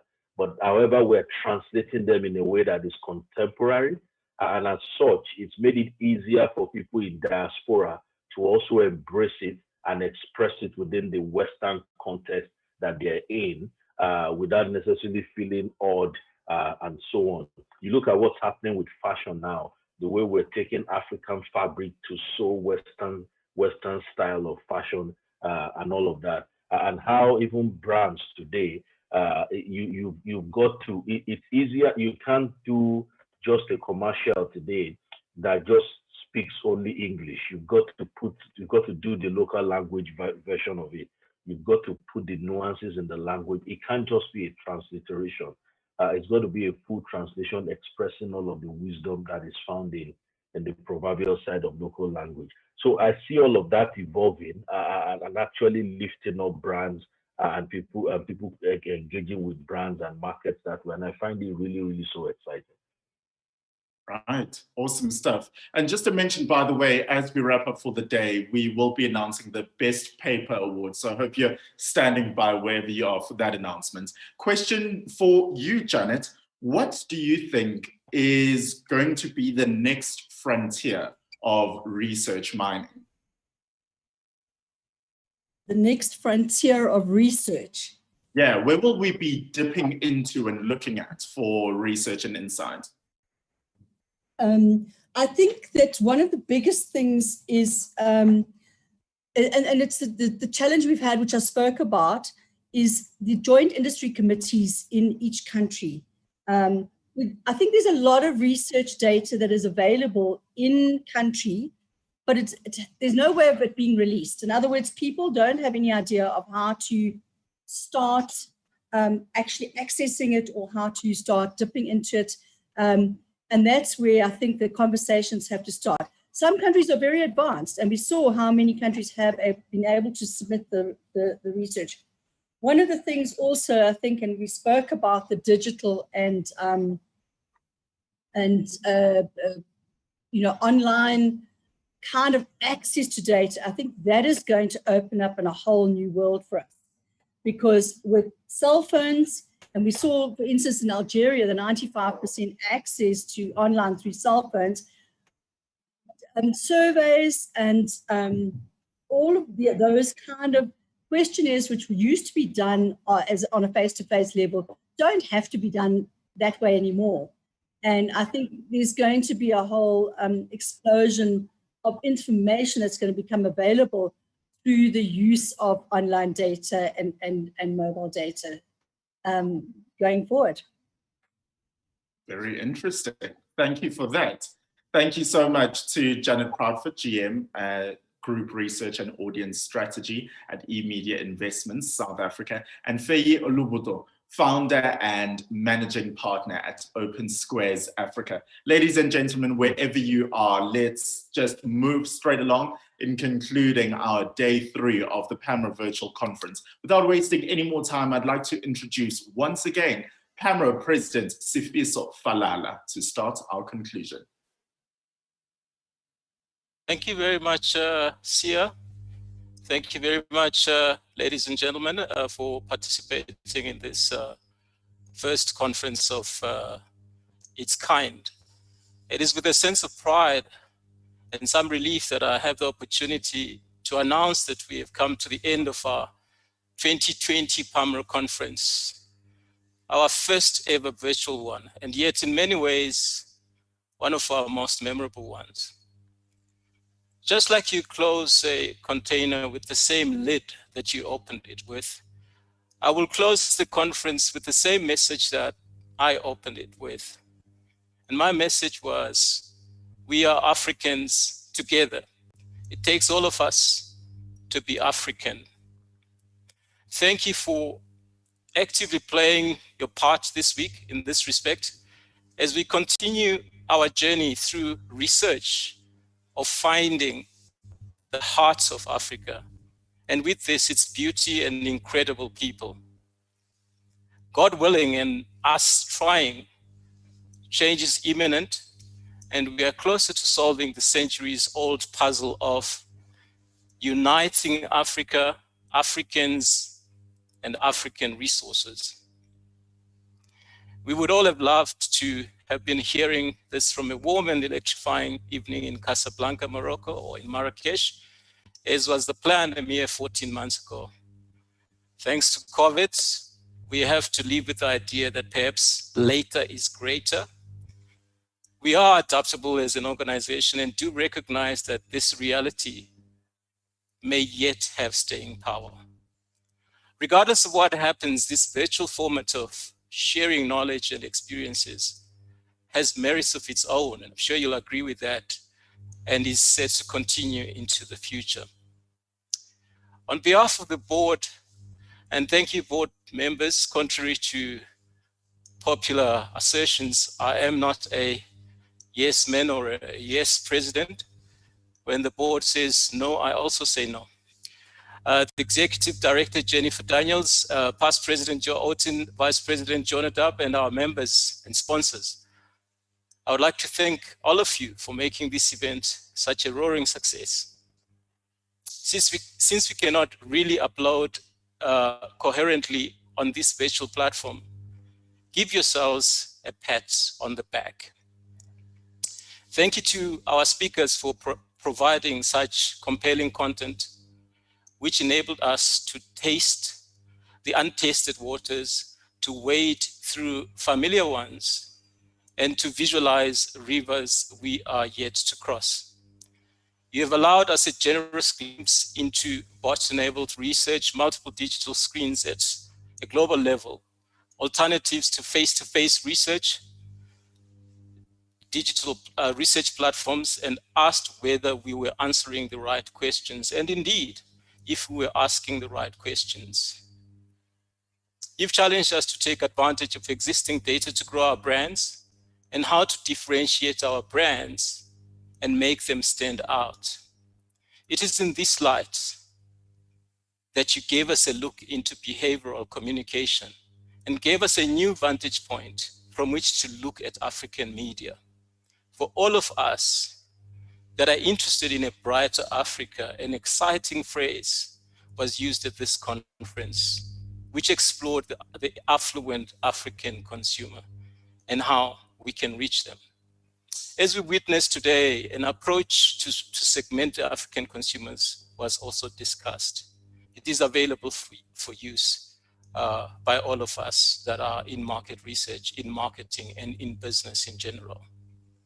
Along with this, we were asked to reflect on which Africa we were selling to, thereby challenging us to sharpen the precision of our measurement instruments.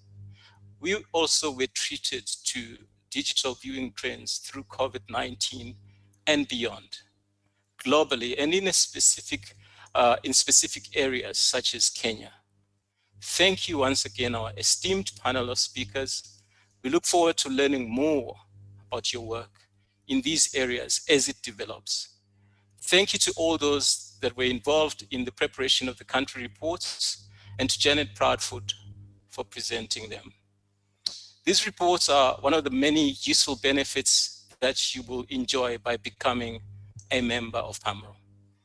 If you are not already a member, I invite you to join us, and thank you in advance for your promptness in this regard.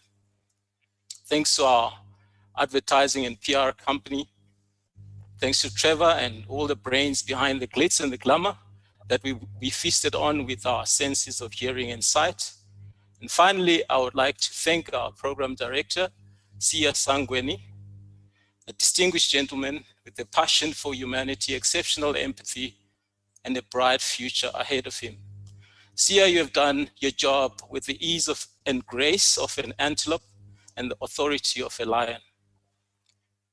Thanks to our advertising and PR company, and thanks to everybody that helped make this event a success. It is at this point, ladies and gentlemen, congregants, participants to the 21st PAMRO conference, that I have the honor of presenting the PAMRO partner paper, which is a paper that has been chosen by all of our judges as deserving of this accolade. I envy the judges and the work that they had to do, given the nature and character of the papers that we received.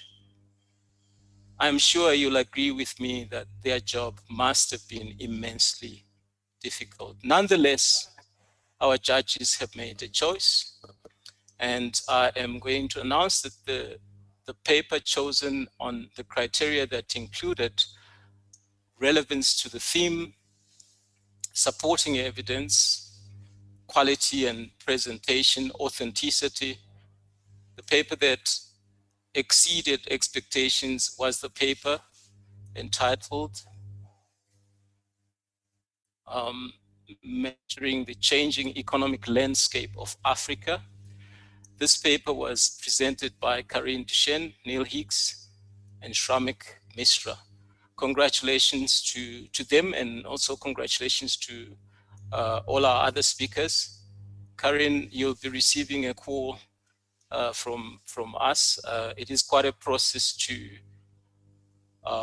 engage with you and to take this paper forward in terms of the various audiences that are involved in sharing the PAMRO partner paper.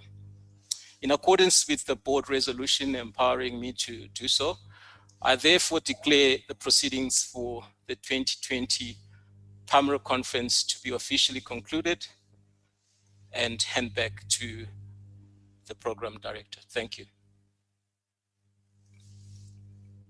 Mr. Sfiso Falala, thank you so much for wrapping things up only in the best way that you can.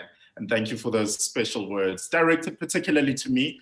I have a very busy afternoon ahead, Mr. Sfiso, I have to be honest. I need to go right now and change my LinkedIn profile. I've even made a note. The ease of an antelope and the grace of a lion. Thank you. That's going on LinkedIn right now. Ladies and gentlemen, and that officially wraps up our 3-day virtual conference brought to you by Pan-African Media Research Organization, PAMRO. Thank you so much for being on this journey with us, wherever you have been joining and listening in from. It has been an absolute pleasure to have you with us, watching. We hope we have informed and entertained you. And also, as we interacted with you, it really meant a lot. But the conversation doesn't stop here. You can keep it going by going onto social media and using the hashtag PAMRO21. And particularly on Twitter, you can tag @PAMRO_organization. It's the 3rd day, just like that, done and dusted. We've been telling the story of African resilience, but you can carry on by finding out more about PAMRO by visiting the website pamro.org. A special thank you to this day's speakers in particular. Thank you to Karine Duchesne, Chief Growth Officer in Africa Middle East for Kantar, Neil Higgs, the guru, even though he doesn't like the title, I'll say the guru and consultant, Shamrik Misra, data scientist, Desaya Kimans, executive consultant at Ones and Zeros in Kenya and Nigeria. Feyi Olubodon, founder and managing partner at Open Squares Africa, and Janet Proudfoot, GM of Group Research and Audience Strategy at eMedia Investments. And once again, thank you very much, Mr. Sfiso Falala, for your words right at the end there. CEO of Plus 94 Research and PAMRO President. Final thanks as well to our partners who made this conference as extraordinary as it has been. A big shout out goes out to Borderless Access, DSTV Media Sales, Nielsen and Talma. It has been nothing but a pleasure and an honor to be your master of ceremonies over the past couple of days. Until we meet next time, my name is Sia Sangweni. Take care. The Pan-African Media Research Organization started in 1999 with representation from only 13 countries. Today, 21 years later, the Media Research Organization boasts over 800 members and counting across 27 countries on the continent. Celebrate PAMRO's research expertise across Africa by becoming a member today. Visit www.pamro.org. If you do business in Africa, then this is one organization you should be part of. Not only will you get to network with industry experts and thought leaders, but you will have the opportunity to exchange knowledge and learn from big brand successes and failures in Africa. Membership will offer benefits such as access to country reports, discounts to conferences in amazing countries, and ongoing learning through papers, presentations, and harmonized questionnaires in different languages. Plus, a portion of your membership goes to uplifting the industry through Student Education Fund. Visit www.pamro.org